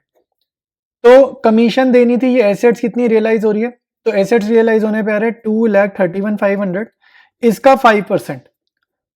तो ये जो 5% कैलकुलेट करने पे आ रहा है, ये आ रहा है 11,575। ठीक है, तो हमने इसको कमीशन भी दे दी है, सारी चीजें हो गई हैं। अब आप देखो क्या करना है, आपको सिर्फ लॉस या गेन निकालना है। तो हमारे क्वेश्चन में ना आएगा आपका लॉस, क्योंकि डेबिट साइड का टोटल ज्यादा आ रहा है। ठीक है, तो मैं एक बार लॉस वगैरह निकाल के ना पूरा रियलाइजेशन अकाउंट आपको शो कर देता हूँ। ठीक है, तो by loss on realisation account S, R और एम, ओल्ड रेशियो में आपका ये लॉस बटेगा। ओल्ड रेशियो में गिवन है 2:1। ठीक है, तो बड़ी वाली साइड का हम टोटल कर लेते हैं। बड़ी वाली साइड जो है डेबिट साइड है, क्योंकि लॉस आ रहा है, तो डेबिट साइड का जो टोटल आ रहा है वो आ रहा है 5,84,075, 5,84,075। कॉपी किया छोटी वाली साइड, 5,84,075 में से क्रेडिट साइड पे जितनी भी आइटम्स लिखी हैं सब माइनस करोगे, बैलेंसिंग फिगर आपकी लॉस आएगी, ये आ रही है 2,02,575। ठीक है, इसको ओल्ड रेशियो 2:1 में बांटा, ये आएगा 81,030, 81,030 और 45,115। ठीक है, मैं जूम आउट करके रियलाइजेशन अकाउंट आपको कंप्लीट दिखा देता हूं। पार्टनर्स कैपिटल अकाउंट बनाना है अभी इसका। ठीक है, बहुत ध्यान से बनाएंगे। ठीक है, गलती नहीं करनी। क्रेडिट साइड पे लिखेंगे बाय बैलेंस बीडी। तो देखो सृजन और रमन की ना लाइबिलिटी साइड पे कैपिटल गिवन है और मनन की कैपिटल गिवन है एसेट साइड पे। तो क्योंकि उसकी एसेट साइड पे कैपिटल गिवन है तो आपको यहाँ पर लिखना है टू बैलेंस बीडी। ठीक है, डेबिट बैलेंस है, तो ये क्वेश्चन की बैलेंस शीट से देख देख कर वैल्यूज लिखनी है। सृजन 2 लाख, रमन 1,50,000, और मनन 10,000 डेबिट साइड पे, ठीक है। सेम कॉन्सेप्ट रहेगा, क्रेडिट साइड पे वो आइटम्स लिखेंगे जिनसे कैपिटल बढ़ेगी, डेबिट साइड पे वो आइटम्स लिखेंगे जिनसे कैपिटल कम होगी, ठीक है। तो एक तो भाई सृजन को कमीशन देनी थी ना फर्म ने, तो रियलाइजेशन अकाउंट से इसकी कमीशन आ रही है, ठीक है। वो कमीशन कितनी है 11,575, तो वो यहाँ पर इसको दे दी जाएगी, वो लिख देंगे, ठीक है। रियलाइजेशन अकाउंट का जो लॉस है वो लॉस यहाँ पर ट्रांसफर होगा, तो उसको कॉपी करेंगे टू रियलाइजेशन अकाउंट लॉस, ठीक है। तो लॉस कॉपी करना है, सिर्फ कॉपी पेस्ट, अभी रियलाइजेशन अकाउंट में निकाला ना, कॉपी पेस्ट करना है सिर्फ 81,030 और 4515, ठीक है। सिंपल कॉपी करें। एसेट साइड में P&L अकाउंट गिवन था, वो भी एक लॉस होता है, वो भी बटेगा ओल्ड रेशियो में, ठीक है। तो वही बांट देंगे 2 to 1 में, 32,000 और 16,000, तो एसेट साइड में से लॉस देखकर बांट दिया, ठीक है। सारा क्वेश्चन आपका डन है। बैलेंस सीडी निकालेंगे, लेकिन क्योंकि रियलाइजेशन अकाउंट बनाने के बाद ही हो रहा है, यानी कि डिसोल्यूशन चैप्टर चल रहा है, तो जो आपके बैलेंसेस फिगर आएंगे, बैलेंसिंग फिगर या बैलेंस सीडी जिसको हम बोलते हैं, वो आप रिकॉर्ड करोगे टू बैंक अकाउंट में, ठीक है। ये आपके बैलेंसिंग फिगर्स होंगे, क्योंकि हमारी फर्म बंद हो रही है, तो पार्टनर्स पैसा विड्रॉ करेंगे या पैसा और लाएंगे, डिपेंडिंग अपॉन द सिचुएशन। तो एस में देखो क्रेडिट साइड का टोटल बड़ा आ रहा है, तो यहाँ लिखेंगे 2,11,575, दूसरी साइड कॉपी करेंगे 2,11,575, इसमें से माइनस करेंगे ये दोनों आइटम्स, तो हमारे पे आएगी 98,545। सिमिलरली आर में देखो आपकी क्रेडिट साइड का टोटल ज़्यादा है, तो 1,50,000 लिखेंगे, फिर दूसरी साइड भी 1,50,000 लिखेंगे, इन दोनों को माइनस करेंगे तो 36,970 यहाँ पर आएगा। मनन में देखो भाई क्रेडिट साइड में तो कुछ लिखा ही नहीं है, मतलब ऑब्वियसली बात है डेबिट साइड का टोटल ज़्यादा है, तो डेबिट साइड का टोटल आ रहा है 66,515, और यही टोटल दूसरी तरफ, और 66,515 यहाँ पर बैलेंसिंग फिगर में आ जाएगा। तो भाई इसका मीनिंग ये है कि एस और आर बिजनेस में से पैसा निकालेंगे, लेकिन मनन को बिजनेस में पैसा, एम को बिजनेस पैसा और इन्वेस्ट करना है, ठीक है। डेबिट बैलेंस आना है, इसने नुकसान ही नुकसान करें, तो इसको पैसा और इन्वेस्ट करना है। तो ये हमारा पार्टनर्स कैपिटल अकाउंट प्रिपेयर हो गया। अब बनाते हैं बैंक अकाउंट, लास्ट पार्ट है इस क्वेश्चन का। बैंक अकाउंट बनाना समझ लेते हैं। डेबिट साइड में क्या लिखते हैं भाई, इनफ्लो ऑफ कैश, पैसे का आना। क्रेडिट साइड में आपने लिखना है आउटफ्लो ऑफ कैश, पैसे का जाना, ठीक है। तो ये सिंपल सा बेसिक सा कॉन्सेप्ट रहेगा बैंक अकाउंट बनाना, जैसे कैश बुक बनती है बिल्कुल वैसे बनाना है। तो टू बैलेंस बीडी, क्वेश्चन में बैलेंस शीट में से देखो भाई बैंक में कितने पैसे पड़े हैं, 10,000, वो यहाँ लिखा। जब जब पैसा आएगा डेबिट में, जब जब पैसा जाएगा क्रेडिट में, ठीक है। तो टू रियलाइजेशन अकाउंट लिखते हैं यहाँ पे, जब हमने एसेट्स रियलाइज किए हैं, ठीक है। तो एसेट्स रियलाइज का टोटल लिख दिया 2,31,500, ठीक है। इसी पे कमीशन भी निकला था, आपको याद होगा। जब हमने लाइबिलिटीज पे ऑफ करी हैं, तो उसका भी यहाँ पर तो बाय रियलाइजेशन अकाउंट ही आएगा, और लाइबिलिटीज जो पे ऑफ करी हैं उसका टोटल यहाँ पर लिख देंगे, ठीक है। तो एम जो है वो कितना पैसा फर्म के लिए वापस लेकर आ रहा है, ठीक है, कितना पैसा फर्म में वो लेकर आ रहा है, जो हमने पार्टनर्स कैपिटल अकाउंट की बैलेंसिंग फिगर्स निकाली है वो अमाउंट है, तो वो हो जाएगा 66,515, ठीक है। बाकी दोनों पार्टनर जो हैं एस और आर, वो पैसा विड्रॉ करेंगे, तो विड्रॉ करेंगे तो फर्म का आउटफ्लो होगा, तो क्रेडिट साइड में आएगा, ठीक है। तो बाय एस और बाय आर, ये हमारी पार्टनर्स कैपिटल अकाउंट की बैलेंसिंग फिगर्स हैं, ठीक है। अब क्योंकि डिसोल्यूशन चैप्टर है, ठीक है, तो पैसे का हिसाब किताब पूरा हो चुका है, तो बैलेंसिंग फिगर नहीं निकलेगी, डेबिट साइड और क्रेडिट साइड का टोटल आपस में टैली करेगा।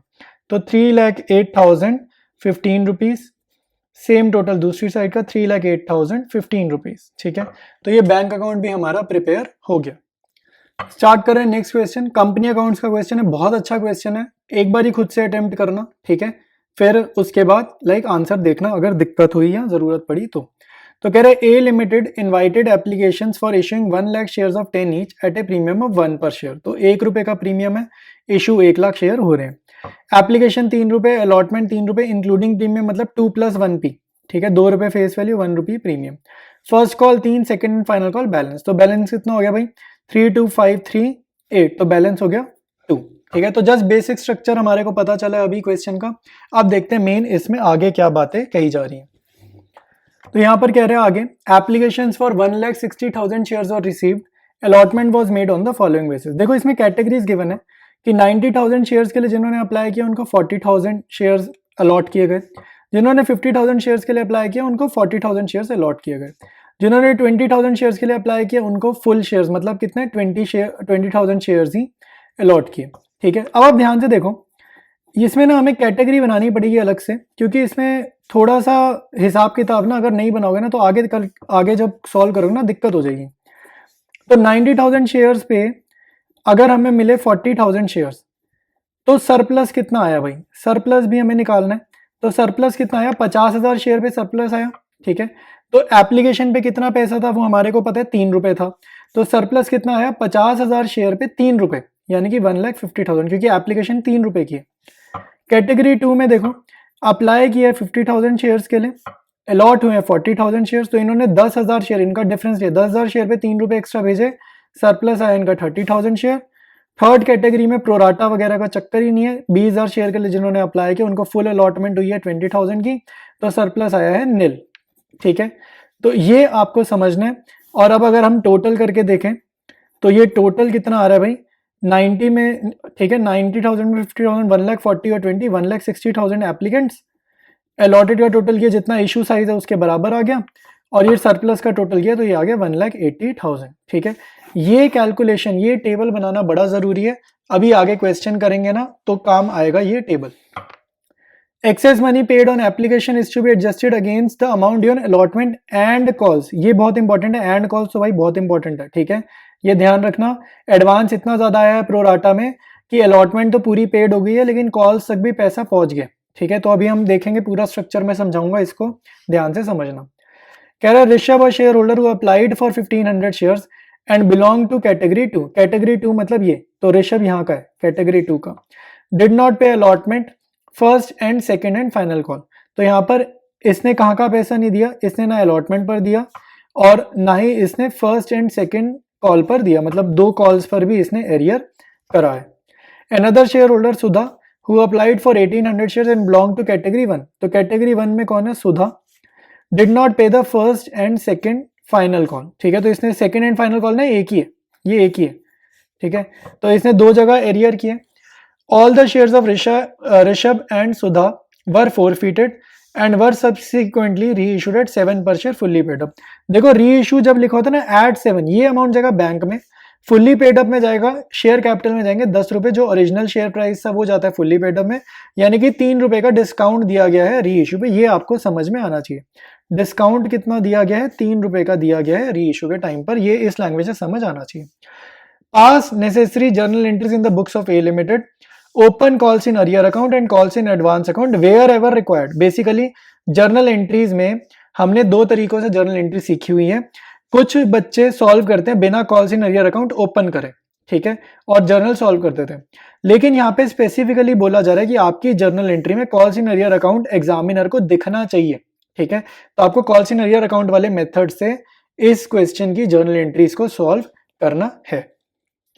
तो पहले ना कुछ वर्किंग नोट की कैलकुलेशन करते हैं, ठीक है, कि किसने कहाँ कितने रुपीस का एरियर किया वो सब करेंगे, फिर जर्नल एंट्रीज कर पाएंगे, क्योंकि जर्नल एंट्रीज में अमाउंट्स लिखनी है, अमाउंट्स तो हमें समझ ही नहीं आएंगे अगर हमने वर्किंग नोट पहले नहीं बनाया तो। अब आप ध्यान से देखो, ऋषभ किसको बिलोंग कर रहा है, ऋषभ बिलोंग कर रहा है कैटेगरी 2 को, कैटेगरी 2 ये रही। कैटेगरी 2 वाले लोगों में जिन्होंने 50,000 शेयर के लिए अप्लाई किए उनका अलॉट हुए हैं 40,000 शेयर, ठीक है। तो ऋषभ ने अप्लाई किया 1,500 शेयर्स के लिए, तो ऋषभ को कितने शेयर्स अलॉट करे, रेशो हम यहां से उठाएंगे 50,000 और 40,000 वाली रेशो उठाएंगे, ये कैटेगरी 2 वाली, ठीक है। तो वर्किंग नोट में देखो इसके अलॉटेड शेयर्स हम निकाल रहे हैं, तो 1,500 को मल्टीप्लाई करेंगे। अब देखो अलॉटेड का आंसर क्या आना है, कम आना है अप्लाइड से, तो न्यूमरेटर में छोटी फिगर डिनोमिनेटर में बड़ी फिगर, तो 50,000 नीचे जाएगा 40,000 ऊपर जाएगा, क्योंकि मुझे पहले ही पता है आंसर ने कम आना है, ठीक है, 1,500 से कम आएगा। ये 4 जीरोस गई 4 से, 5 1 ज़र, ये 3 ज़र 300, और ये 1,200 शेयर्स इसको हुए हैं अलॉट, ठीक है, 1,200 शेयर्स हुए अलॉट। अब ऋषभ का कैलकुलेशन अलग से करेंगे, तो सरप्लस अगर आप ध्यान से देखोगे इसने 300 शेयर का डिफरेंस है अप्लाइड और अलॉटेड में, यानी कि इसने 300 शेयर्स पे एप्लीकेशन मनी 3 रुपए का एक्स्ट्रा दिया, यानी कि 900 रुपीज इसका सरप्लस है। अब इस बंदे ने एरियर किया अलॉटमेंट पर, तो पहले चेक करो इस बंदे की अलॉटमेंट ड्यू कितने की थी, तो ड्यू होगी अलॉटेड शेयर के हिसाब से, और अलॉटेड शेयर कितने 1,200, ठीक है। अब आप ध्यान से देखो, ये साथ साथ एक स्ट्रक्चर भी देख लो, ठीक है, और अच्छे से समझ में आएगा। स्ट्रक्चर देखो भाई, ये एप्लीकेशन अलॉटमेंट फर्स्ट कॉल और फाइनल कॉल है, ठीक है। तो ऋषभ जो है उसने 1,200 शेयर्स पे अलॉटमेंट नहीं दी, अलॉटेड शेयर का नंबर होता है, फिर इसने फर्स्ट कॉल भी नहीं दी और सेकंड और फाइनल कॉल पे भी एरियर किया है। तो क्योंकि प्रोराटा है तो हमें ये चेक करना है कि इसका कितना अमाउंट अनपेड है अलॉटमेंट पर, प्रोराटा की वजह से, क्योंकि एडवांस वगैरह आया हुआ है, ठीक है। तो अब आपको ये समझना है कि इसकी अलॉटमेंट आइडियली कितने रुपीज से ड्यू थी, तो इसकी ड्यू थी 1200 इंटू 3 रुपीज से, ठीक है।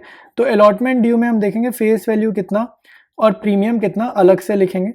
तो इस बंदे का जो ड्यू था 2400 का फेस वैल्यू ड्यू था, 1200 का प्रीमियम ड्यू था आइडियली, लेकिन इसमें से माइनस हो जाएगा सरप्लस अमाउंट, ठीक है, जो एडवांस आ गया एप्लीकेशन के टाइम, जो एडवांस आ गया वो अलॉटमेंट तक पहुंच जाता है। तो इस बंदे का सरप्लस है 900 रुपये, तो वो 900 यहाँ पर माइनस हो जाएगा और आपको मिल जाएगा अलॉटमेंट पर एक्चुअल ड्यू, ठीक है, अलॉटमेंट ड्यू आफ्टर एडजस्टमेंट, ठीक है। तो आफ्टर एडजस्टमेंट अलॉटमेंट कितनी ड्यू हो जाएगी 2400, ये हो जाएगा 1500 माइनस करने पे और ये 1200, तो 2700 जो है अलॉटमेंट ड्यू होगी आफ्टर एडजस्टमेंट। तो ये जो है ना, ये इसे नहीं दिया, तो जो अमाउंट वह नहीं देता वही तो होता है कॉल्स इन अरियर भी। तो अलॉटमेंट पर calls in arrear by Rishabh वो कितना है 2700 है, ठीक है। तो ये हमने यहाँ पर निकाल लिया। अब हमारे को आगे की टेंशन नहीं है, क्योंकि अब आगे अगर आप देखोगे स्ट्रक्चर में तो यहाँ पर तो एडवांस पहुंचा ही नहीं ना फर्स्ट कॉल फाइनल कॉल पे। तो फर्स्ट कॉल पे कितना एरियर है दिख रहा है सीधे सीधे 1200 इंटू 3, फाइनल कॉल पे कितना एरियर है दिख रहा है 1200 इंटू 2, तो दिमाग ही नहीं लगाना। तो ऋषभ का काम यहाँ पर पूरा हो गया, लास्ट में इसके शेयर फॉरफीट हो जाएंगे, तो ये भी हमने लिख लिया। अब चलते हैं दूसरा पर्सन जो है, दूसरा शेयर होल्डर है सुधा, उसकी कैलकुलेशंस करते हैं। सुधा ने अप्लाई की 1800 शेयर के लिए। सुधा बिलोंग करती है हमारी कैटेगरी नंबर 1 को, तो कैटेगरी नंबर 1 में मेरे को अलॉटेड निकालने, तो 1800 को मैं मल्टीप्लाई किससे करूंगा 40,000 अपॉन 90,000 से। सिंपल है, मुझे पता है आंसर कम आना है तो मैंने बड़ा नंबर नीचे लिखा। ये 4 जीरो से 4 जीरो गई, 9 1 9 2 200, 4 2 800। अब यहाँ पे सीधा देखो भाई, जिसने अलॉट हुआ है 800 शेयर उसने अप्लाई की 1800 शेयर, मतलब बहुत ज्यादा सरप्लस आया, ठीक है, बहुत ही कम शेयर मिले इसको। तो इसने सरप्लस कितना दिया एप्लीकेशन के टाइम पर 1000 शेयर कम मिले ना, तो 1000 शेयर पर एप्लीकेशन मनी इसने सरप्लस दिया, एप्लीकेशन मनी 3 का है, तो इसका सरप्लस 3000 का है। अब यहाँ पर आप देखो अलॉटमेंट ड्यू कितने की है, तो अलॉटमेंट ड्यू सुधा की कितनी है, हम एक बार स्ट्रक्चर पे जाते हैं। तो अलॉटमेंट देखो 3 रुपए की है। अब क्वेश्चन में हमें नहीं पता कि इसने अलॉटमेंट पर एरियर किया है या नहीं किया। क्वेश्चन ने स्पेसिफिकली जो बताया वो यही बताया कि भाई उसने एरियर किया फर्स्ट कॉल पे और फाइनल कॉल पे, और फिर उसके शेयर हुए फॉरफीट, ये तो हमें पता है। अब आप ध्यान से ना एक चीज नोटिस करो, मतलब अभी मैं बताऊंगा भी, नोटिस ये होगा कि इसका एडवांस इतना आ गया सुधा का कि एप्लीकेशन पे इसने अलॉटमेंट पूरी भर दी थी, और अलॉटमेंट पे भी लाइक फर्स्ट कॉल पे भी थोड़े पैसे आ गए थे। एप्लीकेशन पे अलॉटमेंट पूरी भर दी एडवांस में, और फर्स्ट कॉल भी थोड़ी सी भर दी, लाइक इतना ज्यादा एडवांस आया है सुधा का। तो ये हमारा वर्किंग नोट में हम ये चीज अब शो करेंगे। तो अब आप देखो सुधा की अलॉटमेंट ड्यू कितनी है, 800 शेयर्स मिले हैं ना इसको, तो अलॉटमेंट इसकी आइडियली ड्यू थी 800 इंटू 3, जिसमें से 1600 फेस वैल्यू के हैं, 800 प्रीमियम के हैं, ठीक है। तो ये दो हैं, और सरप्लस कितना है 3000 का है। तो अगर आप ध्यान से देखो इनका टोटल तो 2400 है, यानी कि इसकी अलॉटमेंट पूरी की पूरी पेड है। तो सरप्लस अगर आप माइनस करोगे तो इसका 1600 फेस वैल्यू भी पेड है, इसका 800 भी पेड है, यानी कि अलॉटमेंट ड्यू आफ्टर एडजस्टमेंट कितनी है, निल है, कुछ है ही नहीं, ठीक है। इसको कुछ भी नहीं पे करना था अलॉटमेंट पे, क्योंकि इसने एडवांस ही बहुत सारा दे दिया। अब आप ध्यान से देखो 3000 में से 2400 रुपए का एडवांस कंज्यूम हो गया अलॉटमेंट पर, ऐसा समझेंगे ना। 3000 में से 2400 का एडवांस अगर कंज्यूम हो गया तो रिमेनिंग एडवांस कितना है, रिमेनिंग एडवांस है 600 रुपीज का, जो कि कहाँ जाएगा फर्स्ट कॉल में जाएगा। तो अब हमें देखना है कि एरियर फर्स्ट कॉल पे कितना हुआ। तो यहाँ पर फर्स्ट कॉल का एरियर हमें लाइक निकालना पड़ेगा अलग से। तो यहाँ पर आप लिखोगे फर्स्ट कॉल ड्यू कितनी है, ठीक है। फर्स्ट कॉल ड्यू जो है स्ट्रक्चर में अगर हम देखेंगे, ठीक है, सुधा की फर्स्ट कॉल ड्यू है 2400 की, 800 इंटू 3, तो इसकी फर्स्ट कॉल ड्यू है 2400 की। इसमें से आप माइनस कर दोगे सरप्लस को, तो सरप्लस कितना है, इसका रिमेनिंग एडवांस कितना है 600 600, तो 600 हम माइनस कर देंगे, आ जाएगा 1800, ठीक है।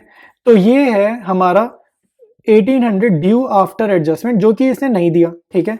तो फर्स्ट कॉल पे जो कॉल इन अरियर हुआ है ना, वो वाला अमाउंट ये हमारा निकल के आया। कॉल इन अरियर कहाँ पे, फर्स्ट कॉल पे, ठीक है। तो ये कितना है 1800 है।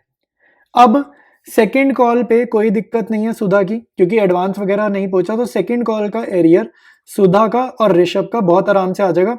ये क्लियर दिख रहा है 2000 इंटू 2, तो आराम से ये काम यहाँ पर हो जाएगा। तो क्वेश्चन बहुत इंपॉर्टेंट है, बहुत ज्यादा कॉन्सेप्चुअल है, ठीक है। अभी प्रीमियम भी है, फोर फीचर की एंट्री में भी भाई थोड़ा दिमाग लगेगा, तो कॉन्सेप्चुअल क्वेश्चन है। वर्किंग नोट सारे हो चुके हैं, स्टार्ट करते हैं इसका जर्नल एंट्रीज प्रिपेयर करना। स्टार्ट करेंगे जर्नल एंट्रीज। फर्स्ट एंट्री होगी पैसा रिसीव करने की, तो bank account debited to share application account, ठीक है। तो सिंपल भाई 1,60,000 शेयर्स पर एप्लीकेशन रिसीव करिए, एप्लीकेशन मनी 3 रुपीज़ का, 4,80,000 फर्स्ट एंट्री हमारी हो जाएगी, तो इसमें प्रॉब्लम नहीं है। सेकेंड एंट्री से ही थोड़ा सा कॉन्सेप्चुअल हो रहा है क्वेश्चन।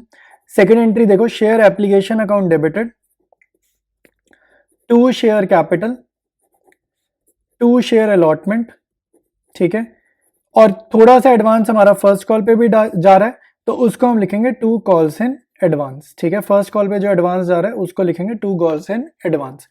4,80,000 यहां पर आएगा, ठीक है। शेयर कैपिटल में जाता है इशूड शेयर के हिसाब से, ठीक है। तो इशूड शेयर हमारे कितने हैं भाई, तो इशूड शेयर हमारे 1 लाख, और उसके हिसाब से 3 रुपीज एप्लीकेशन बनी, तो 3 लाख जाएगा शेयर कैपिटल में। अब यहाँ पर हमारे को समझने वाला पॉइंट आ रहा है कि शेयर अलॉटमेंट में कितना एडवांस गया और कॉल्स इन एडवांस में कितना एडवांस गया, तो इसको जरा ध्यान से समझेंगे। कैटेगरीज देखते हैं जरा क्वेश्चन की। देखो भाई, ऊपर स्ट्रक्चर भी देखना पड़ेगा, कैटेगरी भी देखनी पड़ेगी, तब जाके आपको ये बात समझ में आएगी, ठीक है। देखो कैटेगरी 3 में तो कोई प्रॉब्लम ही नहीं है सरप्लस वगैरह की, सारा चक्कर कैटेगरी 1 और कैटेगरी 2 का है, इनको ना अलग अलग समझो। देखो यहां पर क्या हो रहा है कैटेगरी 1 में कि एडवांस देखो कितना ज्यादा है, एडवांस आया 1.5 लाख रुपए, ठीक है। लेकिन अलॉटेड शेयर कितने, 40,000 शेयर्स हैं। तो आप ये चेक करो 40,000 शेयर्स पर अलॉटमेंट ड्यू कितने की, 1,20,000 की, 3 रुपए है ना, तो 40,000 इंटू 3 1,20,000 की ड्यू है कैटेगरी 1 वालों की, और कैटेगरी 1 वालों का एडवांस 1,50,000 है, यानी कि ड्यू था 1,20,000 रुपीज, एडवांस जो है वो 1,50,000 है, ये रुपीज में लिखा है, ठीक है। जो सरप्लस का कॉलम है ना ये आपका रुपीज में लिखा है, और जो अलॉटेड का कॉलम लिखा है ये शेयर्स में लिखा है, नंबर ऑफ शेयर्स में लिखा है, ठीक है। ये बात समझ लो। तो मैं ये कहना चाह रहा हूं कि कैटेगरी 1 का जो एडवांस है वो इतना ज्यादा है कि अलॉटमेंट उनकी फुल्ली पेड है, और इसी कैटेगरी का कुछ अमाउंट जो है वो फर्स्ट कॉल तक पहुंचा है। तो इनकी अलॉटमेंट ड्यू थी 40,000 इंटू 3 1,20,000, इनका एडवांस 1,50,000 है, यानी कि अलॉटमेंट पे, और बचा हुआ 30,000 जो है वो फर्स्ट कॉल तक भी पहुंचा है। तो वही एडवांस में सेकेंड एंट्री में लिख रहा था अभी 30,000, ठीक है। कैटेगरी 2 आप देखोगे तो इनका अलॉटमेंट ड्यू है 40,000 शेयर पे 3 रुपए, 1,20,000 ही ड्यू है इनका, लेकिन इनका एडवांस सिर्फ 30,000 है, यानी कि इनकी अलॉटमेंट भी पूरी पेड नहीं है, इनकी अलॉटमेंट अभी और पे करनी है। लेकिन कैटेगरी 1 की अलॉटमेंट फुल्ली पेड है, और फर्स्ट कॉल भी 30,000 से पेड है। ये पॉइंट आपको समझ में आना चाहिए, ठीक है। स्टार्ट करते हैं आगे। तो कॉल्स इन एडवांस जो हमारी फर्स्ट कॉल एडवांस है वहां पर मैंने लिख दिया 30,000, और अलॉटमेंट में क्या अमाउंट जाएगा भाई, इसमें ना दिमाग ज्यादा मत लगाओ, बैलेंसिंग फिगर से ही निकाल दो, ठीक है। तो वो हो जाएगा 1,50,000, ठीक है भाई। स्टार्ट करते हैं अब थर्ड एंट्री अलॉटमेंट ड्यू करने की। नेक्स्ट है शेयर अलॉटमेंट अकाउंट डेबिट करेंगे, ड्यू करेंगे। तो शेयर अलॉटमेंट डेबिट, प्रीमियम भी है स्ट्रक्चर में दिख रहा है, to share capital to securities premium. Simple है, इशू कितने हैं, 1 लाख शेयर के हिसाब से, अलॉटमेंट पूरी कितने की, 3 रुपए की, तो 3 लाख, यहाँ पे 1 lakh into 2 face value 2 lakh, premium कितना है 1 रुपीज का, इशू साइज 1 लाख का है, तो ये 1 लाख इंटू 1 लाख। नेक्स्ट है पैसा रिसीव करने का, तो bank account debited, calls in arrear account debited to share allotment account, ठीक है। तो शेयर अलॉटमेंट पे एरियर किसने किया है, देखो स्ट्रक्चर देखोगे तो आपको क्लियर दिखेगा, सिर्फ ऋषभ ने एरियर किया, ठीक है। तो ऋषभ का जो एरियर है वो मैंने वर्किंग नोट में आपको समझाया था कि उसने कितना एरियर किया है अलॉटमेंट के ऊपर, ठीक है। तो वो हम वर्किंग नोट में से देख लेते हैं और यहाँ पर अमाउंट लिख लेंगे। वर्किंग नोट में से देखकर कॉल्स इन एरियर हम लिखेंगे 2700। अब अलॉटमेंट देखो कितने की ड्यू है, 3 लाख की, ठीक है। लेकिन ऊपर देखो अलॉटमेंट पे 1,50,000 एडवांस ऑलरेडी आ चुके हैं, तो अलॉटमेंट हमारी ड्यू कितने की होगी आफ्टर एडजस्टमेंट 1,50,000 की, ठीक है, क्योंकि एप्लीकेशन पे अलॉटमेंट में एडवांस आ रखा है। उसमें से भी 2700 का हो गया एरियर, तो आपका बैंक अकाउंट कितना आएगा, बैलेंसिंग फिगर से आएगा 1,47,300। ठीक है, काफी कॉम्प्लिकेटेड क्वेश्चन है, अगर कंपनी अकाउंट्स अच्छे से आता है तो ही ये वाला क्वेश्चन आपसे सॉल्व होगा। ठीक है, तो ये चीज ध्यान रखना। नेक्स्ट है शेयर फर्स्ट कॉल ड्यू करने की एंट्री, तो share first call account debited to share capital account. ठीक है, सिंपल ड्यू करेंगे 1 lakh into 3 lakh rupees, 3 lakh rupees. Next entry है पैसा रिसीव करने की, बैंक अकाउंट डेबिटेड। यहाँ पर हमारे पास कॉल्स इन अरियर अकाउंट आएगा। ठीक है, दोबारा से एरियर हो रहा है ना, ऋषभ सुधा दोनों ने किया, तो दोनों का आ जाएगा कॉल्स इन अरियर। और जितना एडवांस हमारे पास आया था, ठीक है, एक कैटेगरी थी ना कैटेगरी वन का एडवांस एप्लीकेशन पे इतना था, अलॉटमेंट फुल्ली पेड थी, फर्स्ट कॉल फुल्ली पेड थी, तो ओवरऑल पब्लिक का, तो वो एडवांस जो यहाँ आया था वो अब यहाँ पर आपका कॉल्स इन एडवांस अकाउंट क्या होगा, डेबिट होगा, जो कि हमने इस क्वेश्चन की सेकेंड एंट्री में क्रेडिट करा था ना कॉल्स इन एडवांस अकाउंट, तो उतने ही अमाउंट से यहाँ पर डेबिट होगा कॉल्स इन एडवांस अकाउंट। ठीक है, फर्स्ट कॉल पे हम आ गए, क्रेडिट करेंगे टू शेयर फर्स्ट कॉल। तो अब देखो भाई अमाउंट्स लिखते हैं, तो हमने वर्किंग नोट में जाना पड़ेगा, ऋषभ और सुधा का कॉल्स इन अरियर कितना है। ठीक है, आप देखोगे सुधा का तो हमने निकाला था कॉल्स इन अरियर कितना था, सुधा का कॉल्स इन अरियर था फर्स्ट कॉल पे 1800 रुपीज का। ठीक है, ये हमने निकाला था, और ऋषभ का यहाँ पर हम निकाल लेते हैं क्योंकि ऋषभ में अब प्रोराटा का चक्कर खत्म है। 1200 इंटू 3 3600, तो 1800 प्लस 3600 जो है वो हमारा कॉल्स इन अरियर हो जाएगा फर्स्ट कॉल पे। ये ऐड करने पे आएगा 5400। शेयर फर्स्ट कॉल आपका क्रेडिट होगा 3 लाख से पूरा। ठीक है, 3 लाख से पूरा होगा क्रेडिट, कॉल्स इन एडवांस 30,000 5400, और बैंक अकाउंट आप यहाँ पर डेबिट कर दोगे बैलेंसिंग फिगर से, तो ये आ जाएगा 2,64,600। ठीक है, कोई भी बच्चा शेयर फर्स्ट कॉल 2,70,000 मत कर देना। ठीक है, इसलिए नहीं करेंगे क्योंकि ड्यू 3 लाख से किया है, तो यहाँ पर रिसीव भी 3 लाख के हिसाब से करेंगे, और क्योंकि कॉल्स इन एडवांस अकाउंट खोला हुआ है ना फर्स्ट कॉल के एडवांस के लिए अलग से अकाउंट खोला हुआ है, तो फर्स्ट कॉल 2,70,000 से मत करना। नेक्स्ट एंट्री है share second and final call due करने की, तो यहाँ लिखेंगे share second and final call account debited. ये वाली तो बहुत ईजी है, अब यहाँ से क्वेश्चन बहुत ईजी है, कॉम्प्लिकेटेड पोर्शन सारा ओवर हो चुका है। Share second and final call debited to share capital account. ठीक है, तो 2 रुपए की है, 1 लाख इंटू 2 लाख, और 2 लाख आप यहाँ पर लिखोगे। फिर पैसा रिसीव करेंगे तो लिखेंगे बैंक अकाउंट डेबिटेड। ठीक है, calls in arrear account debited, सारी चीजें लिखते हैं, calls in arrear account debit करते हैं। ठीक है, अब सेकेंड एंड फाइनल कॉल में ना प्रोराटा का चक्कर सारा खत्म हो गया, तो यहाँ पर लाइक आप ऊपर स्ट्रक्चर में देखकर भी कॉल्स इन अरियर बता दोगे तो आपका काम हो जाएगा। तो ये टोटल 2000 शेयर पे 2 रुपए नहीं आए, तो कॉल्स इन अरियर हो जाएगा 4000। 2000 शेयर्स पे 2 रुपीज नहीं है, ये 2 लाख से होगा क्रेडिट क्योंकि 2 लाख से ड्यू किया, और बैलेंसिंग फिगर 1,96,000 ऊपर हो जाएगी। ठीक है, ये क्वेश्चन अब यहाँ से सिंपल हो गया। इसके बाद नेक्स्ट एंट्री है फॉर फीचर की। ठीक है, तो फॉर फीचर की एंट्री हमें देखो कैसे करनी होती है, आपको शेयर कैपिटल अकाउंट करना है डेबिट। ठीक है, ये एंट्री मैं आपको करनी सिखा रहा हूँ। सिक्योरिटीज प्रीमियम आपको डेबिट करना है जितना आपने रिसीव नहीं किया, अनपेड मतलब नॉट रिसीव्ड, जितना कंपनी ने रिसीव नहीं किया प्रीमियम उतने से आपको यहाँ पर डेबिट करना है। क्रेडिट करेंगे टू फॉरफिटेड शेयर अकाउंट, फिर क्रेडिट करेंगे to calls in arrear account. ठीक है, ये फॉर फीचर की एंट्री होती है, ये तो अब तक हमें याद हो जानी चाहिए। अब देखो भाई सिंपल सा तरीका है इसको लिखने का, स्ट्रक्चर देख देख कर फिल करते हैं वैल्यूज। देखो टोटल शेयर फॉरफिट हो रहे हैं 2000, दोनों के मिला लेंगे 2000, तो जहां पर फॉर फीचर होता है वहां तक की फेस वैल्यू से आपको कैलकुलेशन करनी है शेयर कैपिटल में। तो 2000 शेयर फॉरफिट हो रहे हैं बिल्कुल लास्ट में, तो फेस वैल्यू लेंगे 10, तो 2000 इंटू 10 20,000। जहां पर फॉर फीचर हो रहा है ना वहां तक की फेस वैल्यू गिननी है।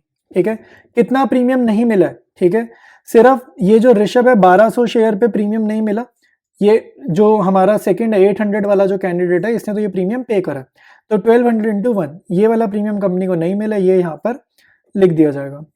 ठीक है, फिर कॉल्स इन अरियर अकाउंट में देखो आप क्या अमाउंट लिखोगे, जितनी बार भी कॉल्स इन अरियर पीछे क्वेश्चन में आपने डेबिट करा है ना वो सारा अमाउंट का टोटल आप यहाँ पर क्रेडिट कर दोगे। ठीक है, ये बात ध्यान रखना, पहले जितनी बार डेबिट करें ना जर्नल में, सारे डेबिट कॉल्सिंग एरियर के काउंट कर लो, वो सारा यहाँ पर क्रेडिट कर दोगे, तो ये आपका आ जाएगा 9100, ठीक है। और फोरफिटेड शेयर अकाउंट आप निकालोगे बैलेंसिंग फिगर से, तो वो आ जाएगा 12,100। नेक्स्ट एंट्री है री इशू की। री इशू की एंट्री सिंपल होती है भाई, बैंक अकाउंट डेबिटेड, ये मैंने क्वेश्चन डिस्कस करते बताया था, 3 रुपए का डिस्काउंट दिया, तो forfeited share debited to share capital, ठीक है। सारे के सारे शेयर्स री इशू करें, 2000 शेयर्स फोरफिट करें, सारे के सारे री इशू करें, 7 रुपए बैंक में जाएंगे, 3 रुपए का डिस्काउंट है और फुल्ली पेड अप है, तो ओरिजिनल फेस वैल्यू हो जाएगी शेयर कैपिटल में, ठीक है। तो ये 14,000, 6,000, 20,000, ठीक है। लास्ट स्टेप है हमारा कैपिटल रिजर्व का, ठीक है। तो क्वेश्चन हम की लास्ट जर्नल एंट्री पे आ गए, तो forfeited share debited to capital reserve, simple है भाई। यहाँ पे क्या जाता है, profit on reissued share. तो अब आपको फोरफीचर की एंट्री देखो, हमने कितना कमाया है, 12,100 रुपए हमने कमाए हैं। Forfeited share to capital reserve में देखो हम वो अमाउंट लिखेंगे जो प्रॉफिट होगा हमारा री इशूड शेयर पे। तो एक बारी हम फोरफीचर की एंट्री ऊपर देखते हैं, तो ये मैं आपको एक बारी बता देता हूँ दोबारा से। फोरफिटेड शेयर के सामने और कॉल्स इन एरियर के सामने ना हमने अमाउंट्स लिखते टाइम स्वैप कर दिए, ठीक है। कॉल्स इन एरियर है 12,100 का, फोरफिटेड शेयर है 9100 का, ठीक है। और ये कॉल्स इन एरियर कैसे आया है, जितनी बार भी कॉल्स इन एरियर क्वेश्चन में डेबिट हुआ है उतनी बारी आपने टोटल करना है और यहाँ पर लिख डालना है, ठीक है। तो ये 2700 प्लस 5400 प्लस 4000 का टोटल है 12,100 और कॉल्स इन एरियर 12,100 है। अब हम चलते हैं कैपिटल रिजर्व वाली एंट्री जो हम कर रहे हैं।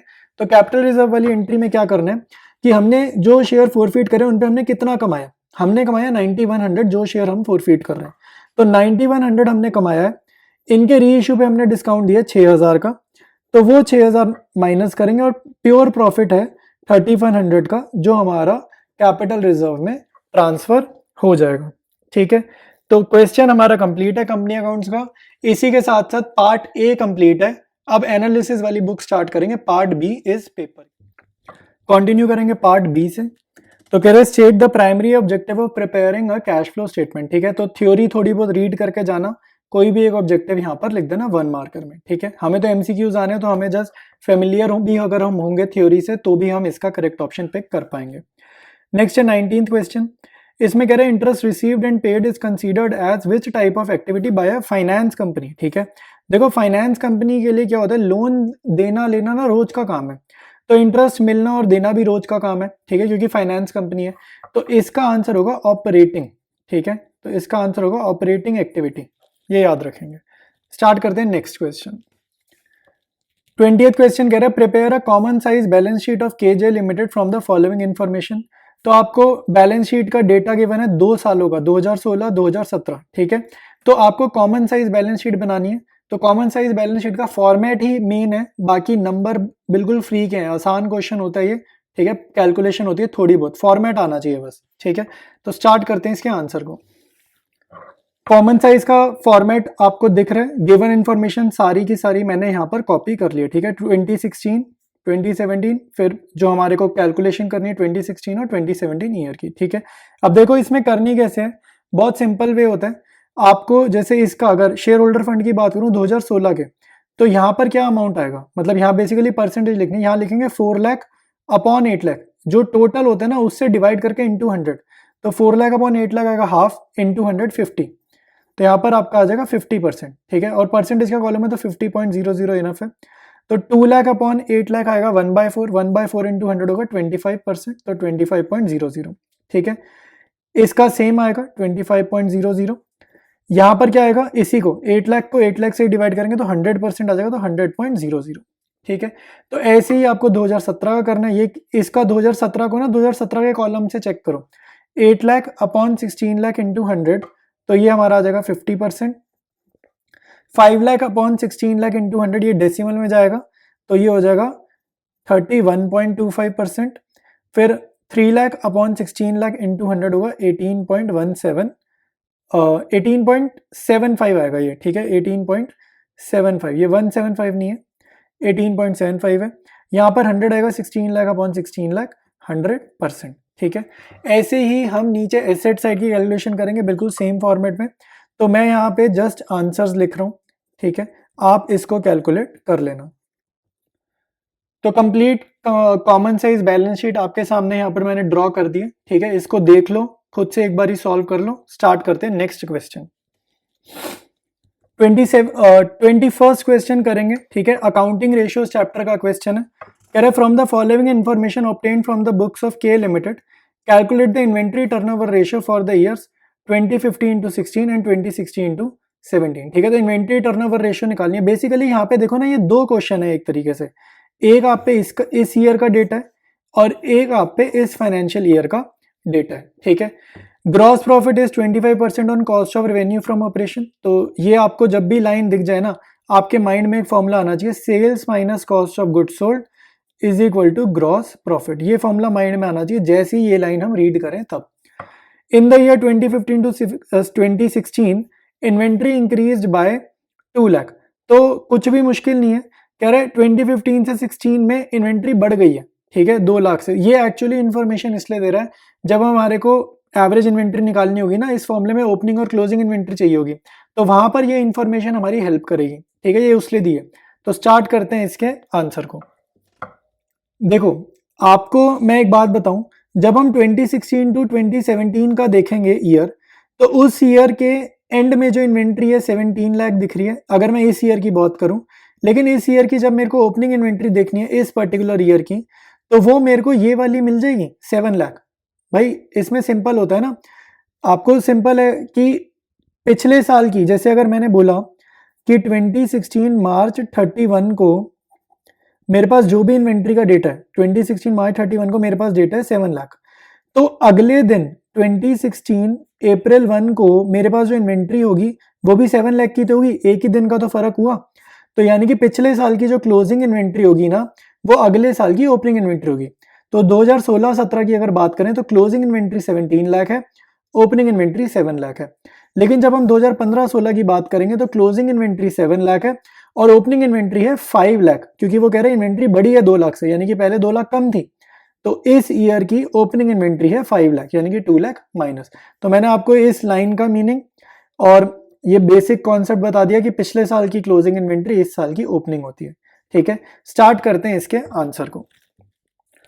ठीक है, इन्वेंट्री टर्नओवर रेशियो निकालनी है 2015-16 की।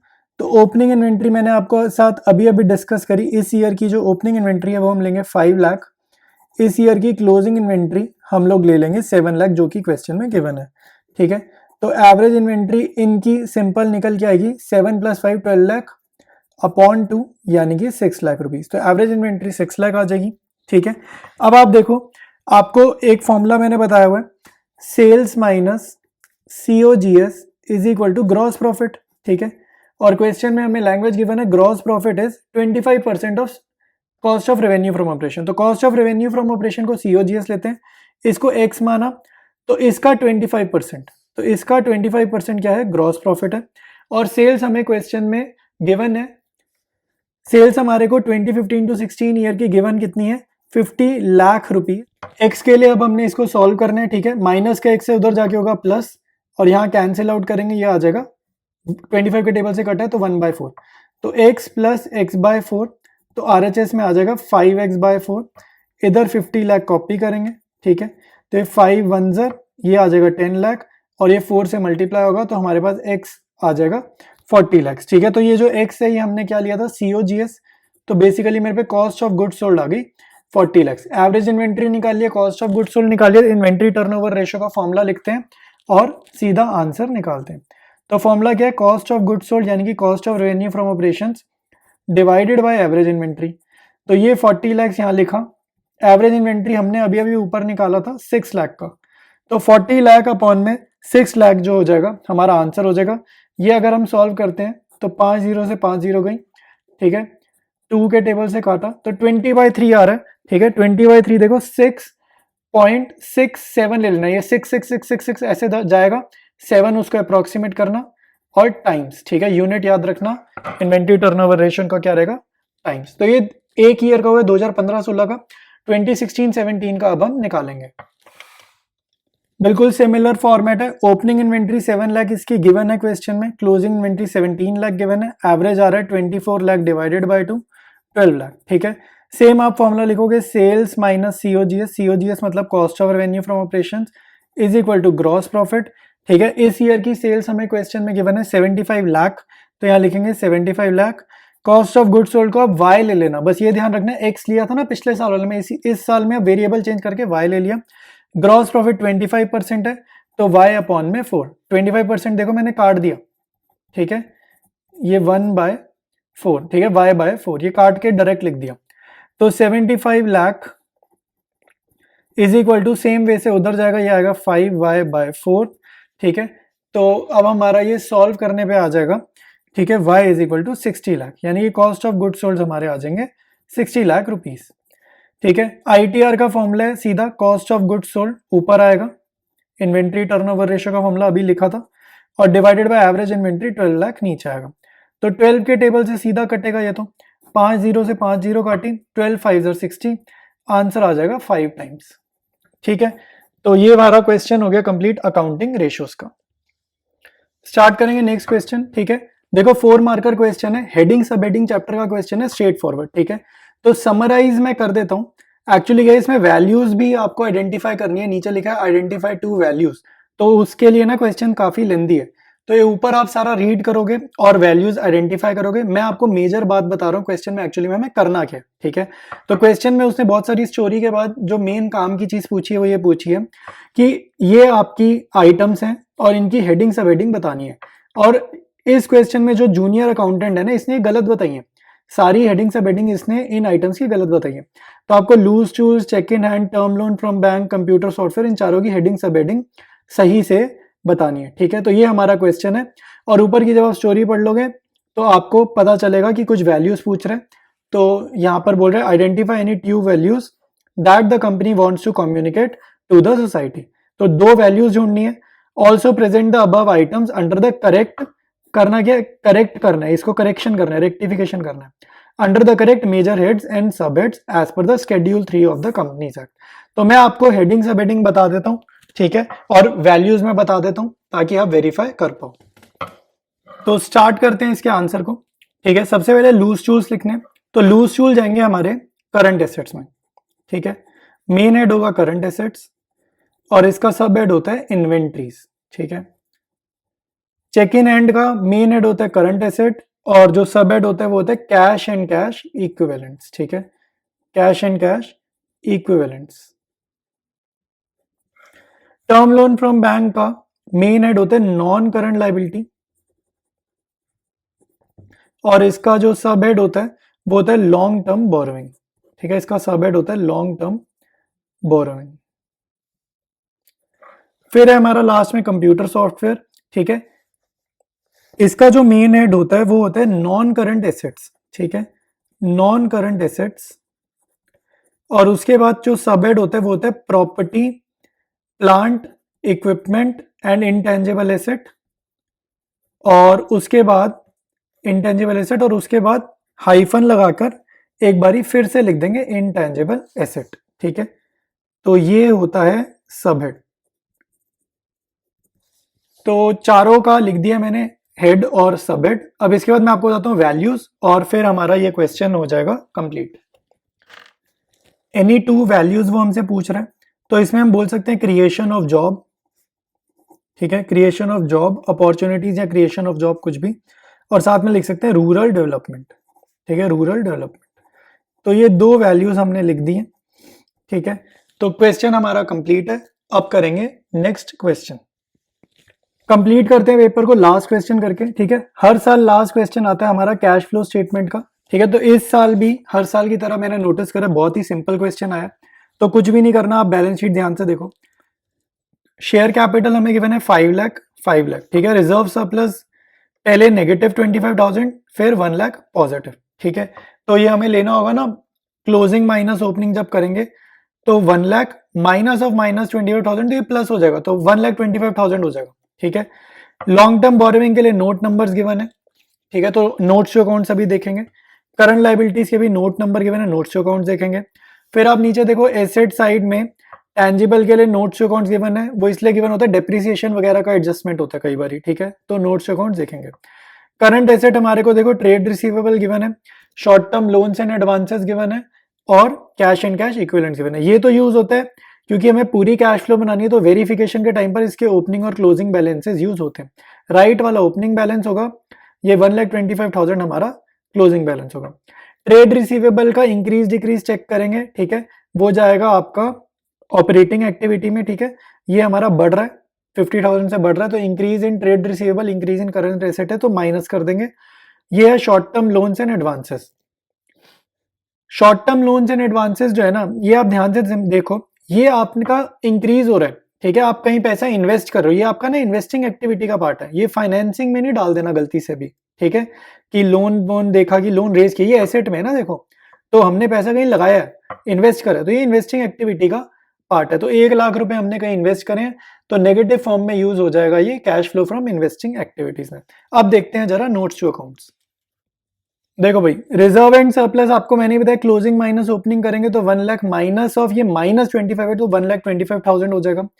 लॉन्ग टर्म बोरोइंग्स में आपको इंटरेस्ट निकालना है। देखो, इससे रिलेटेड नीचे एक एडजस्टमेंट गिवन है, तो एडजस्टमेंट पहले पढ़ेंगे। एडजस्टमेंट कह रहा है 1,00,000 10% डिबेंचर्स वर इशूड ऑन 31 मार्च 2017। मतलब कि जो क्लोजिंग ईयर है ना, मतलब जो लास्ट बाद वाला ईयर है, एंड में इशू करे हैं डिबेंचर्स, ठीक है। तो एंड में इशू करे हैं ना, तो इन पे इंटरेस्ट का कैलकुलेशन हमें नहीं करना, ठीक है, क्योंकि अभी इशू करें तो इनको इंटरेस्ट थोड़ी देंगे। तो आपको जो इंटरेस्ट का कैलकुलेशन करना है वो ओपनिंग बैलेंस पे करना है, 1,50,000 का 10% यानी कि 15,000। ये इंटरेस्ट आप भेजोगे फाइनेंसिंग में भी, यही इंटरेस्ट आप भेजोगे ऑपरेटिंग एक्टिविटी में भी, ठीक है।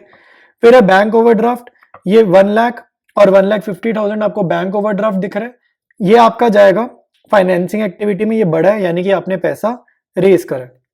फिर आपको गिवन है शॉर्ट टर्म प्रोविजंस, इसमें प्रपोज डिविडेंड और प्रोविजन फॉर टैक्स है। तो प्रपोज डिविडेंड प्रीवियस ईयर वाला 50,000, इसको यूज करेंगे ऑपरेटिंग एक्टिविटी वाले सेक्शन में, ठीक है। Net profit before tax and extra ordinary items निकालते हुए इस 50,000 का यूज करेंगे, ठीक है। और वहीं पर सेम जगह पे provision for tax current year का, करंट ईयर क्या है 1,25,000, इसको भी यूज करेंगे, ठीक है, net profit before tax and extra ordinary items निकालते हुए। और जो provision for tax previous year का है वो बन जाएगा इस साल का टैक्स पेड, ये लास्ट में ऑपरेटिंग एक्टिविटीज का जाएगा जहां पे कैश जनरेटेड फ्रॉम ऑपरेशंस होता है, वहां से माइनस होगा 75,000, ठीक है, ताकि हमारे पे cash flow from operating activities आ जाए, ठीक है।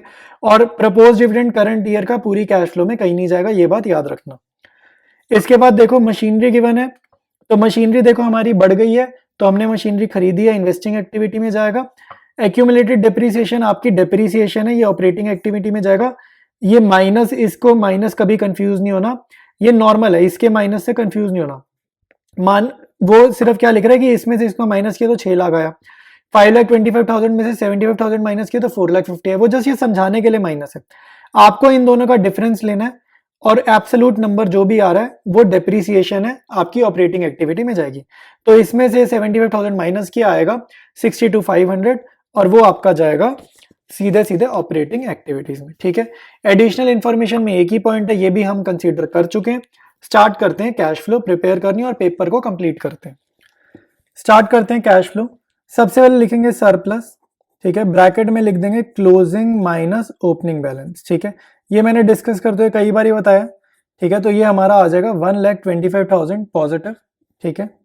इसमें हम ऐड करेंगे प्रोविजन फॉर टैक्स, ठीक है, current year, provision for tax current year, और साथ साथ ऐड करेंगे proposed dividend previous year, proposed dividend previous year, ये दोनों हम ऐड करेंगे। तो प्रोविजन फॉर टैक्स हमारा कितना है चेक करना पड़ेगा एक बार क्वेश्चन में। प्रोविजन फॉर टैक्स है हमारा 1,25,000, प्रपोज डिविडेंड है हमारा 50,000। इन तीनों आइटम्स को जब हम ऐड करेंगे तो हमारा आंसर आ रहा है 3,00,000 रुपीज, ठीक है। तो ये जो 3,00,000 आया ना, ये आपका आ रहा है net profit before tax and extra ordinary items, net profit before tax and extra ordinary items, ठीक है। आप लोगों ने प्रॉपर लैंग्वेज लिखनी है, बिफोर वगैरह और ये फुल फॉर्म्स एंड वेंड सब ठीक से लिखना है, ठीक है, पेपर में। तो 3,00,000 आ गया net profit before tax and extra ordinary items. इसके बाद हम लोग ऐड करते हैं non cash non operating items, ठीक है। तो वो हमारे पास इस क्वेश्चन में दो चीजें, एक है डेप्रीसिएशन, वो हम ऐड करेंगे, और दूसरा हमने ऐड करना है इंटरेस्ट ऑन डिवेंचर्स, ठीक है। Interest on debentures opening balance पे निकाला है मैंने 1,50,000 का, ठीक है, 10% निकाला तो ये हो जाएगा 15,000। डेप्रीसिएशन का डिफरेंस भी मैंने क्वेश्चन डिस्कस करते हैं आपको बताया 62,500 का है। ठीक है, तो ये सारी चीज़ें जब हम ऐड करेंगे तो हमारा आंसर आएगा, ठीक है, 3 लाख में ये दोनों आइटम्स ऐड करेंगे तो हमारा आंसर आएगा 3,77,500 और इसको बोलते हैं हम लोग operating profit before working capital changes. तो operating profit before working capital changes ये हमारा आएगा 3,77,500। अभी हमने इसमें क्या करना है, करंट एसेट्स वगैरह का इंक्रीज डिक्रीज कंसीडर करेंगे और कैश जनरेटेड फ्रॉम ऑपरेशंस निकालेंगे। ठीक है, तो मुझे ठीक है ध्यान आ गया, इसमें हमने अभी डिस्कस करते हुए बताया था ना, लेस करेंगे increase in trade receivable. Trade receivable हमारे बड़े हैं, करंट एसेट बड़ी है, तो करंट एसेट बढ़ेगी तो पैसे का आउटफ्लो होगा तो नेगेटिव, तो जितने से बड़ी है तो इंक्रीज इन ट्रेड रिसीवेबल्स 50,000 आपका होगा नेगेटिव, माइनस कर देंगे इसमें से तो ये हमारा आएगा 3,27,500। इसको हम बोलते हैं कैश जनरेटेड फ्रॉम ऑपरेशंस, इसी चीज को हम बोलते हैं cash generated from operations. Last step आ गया, इसमें से माइनस कर दो less tax paid. Tax paid क्या होता है भाई, provision for tax previous year वाला, वो इस साल का टैक्स पेड होगा। ठीक है, तो वो था 75,000 वर्किंग नोट में हमें गिवन है, तो 3,27,500 में 75,000 गए, आपका आ जाएगा 2,52,500। तो ये हमारा पॉजिटिव नंबर है, तो इसको बोलेंगे cash flow from operating activities. Negative आएगा तो आपने बोलना कैश यूज, यहां पर लिख देना यूज अगर नेगेटिव आए तो, cash flow from operating activities. Simple question था। ठीक है, अभी बाकी भी करना, कंप्लीट नहीं हुआ, इन्वेस्टिंग फाइनेंसिंग भी करना। नेक्स्ट है हमारा cash flow from investing activities. Purchase of machinery, machinery खरीदे तो पैसे का आउटफ्लो हुआ है। Short term loans and advances, सामने किसी को लोन देंगे तो हमारा तो आउटफ्लो होगा। ठीक है, ये भी हमने डिस्कस करते हुए अमाउंट्स निकाले थे, तो ये उनके डिफरेंस के ही अमाउंट्स हैं। ठीक है, मशीनरी का डिफरेंस के अमाउंट है, तो 2,12,500 ब्रैकेट में। ठीक है, और शॉर्ट टर्म लोन जितने का भी चेंज था तो 1 लाख से बड़ा है पहले और अब में 1 लाख से बड़ा है, तो ये भी ब्रैकेट में, तो टोटल हो जाएगा 3,12,500। और क्योंकि ब्रैकेट में है तो यहाँ पर हम वर्ड क्या यूज करेंगे, cash used in investing activities. ठीक है, तो ये हमारा ऑपरेटिंग हो गया और हमारा इन्वेस्टिंग हो गया। इसके बाद हम निकालेंगे फाइनेंसिंग एक्टिविटी का कैश फ्लो। नेक्स्ट है cash flow from financing activity. Financing activity का जब भी कैश फ्लो निकालोगे तो नॉन करंट लायबिलिटी और शेयर होल्डर फंड्स देखने हैं। ठीक है, तो proceeds from issue of debentures, company ने डिबेंचर्स इशू करे 1 लाख के। ठीक है, पहले से ज्यादा डिफरेंस कितने का है, 1 लाख का, तो वो इशू किया तो पैसा आया है पॉजिटिव। बैंक ओवरड्राफ्ट बढ़ा है तो पैसा आया है पॉजिटिव। देखो डिबेंचर इशू करें तो इंटरेस्ट वगैरह भी उसी से रिलेटेड है, तो फाइनेंसिंग एक्टिविटी से रिलेटेड है। डिबेंचर्स इशू करना फाइनेंसिंग एक्टिविटी का पार्ट है, तो डिबेंचर से रिलेटेड कोई भी एक्टिविटी होगी तो वो भी फाइनेंसिंग में ही डालेंगे। तो इंटरेस्ट पे करा है 15,000, ये हमने ऑपरेटिंग में भी डाला है, पे करा है नेगेटिव है, कैश का outflow. Propose dividend previous year वाला यहाँ पर लिखना ही होता है, 50,000 नेगेटिव। डिविडेंड कंपनी पे करेगी तो नेगेटिव। ठीक है, इन चारों आइटम्स का जो हमारा टोटल आ रहा है वो आ जाएगा 85,000। ठीक है, तो इसको पॉजिटिव में लिखा है तो इसको बोल देंगे हम cash flow from financing activity.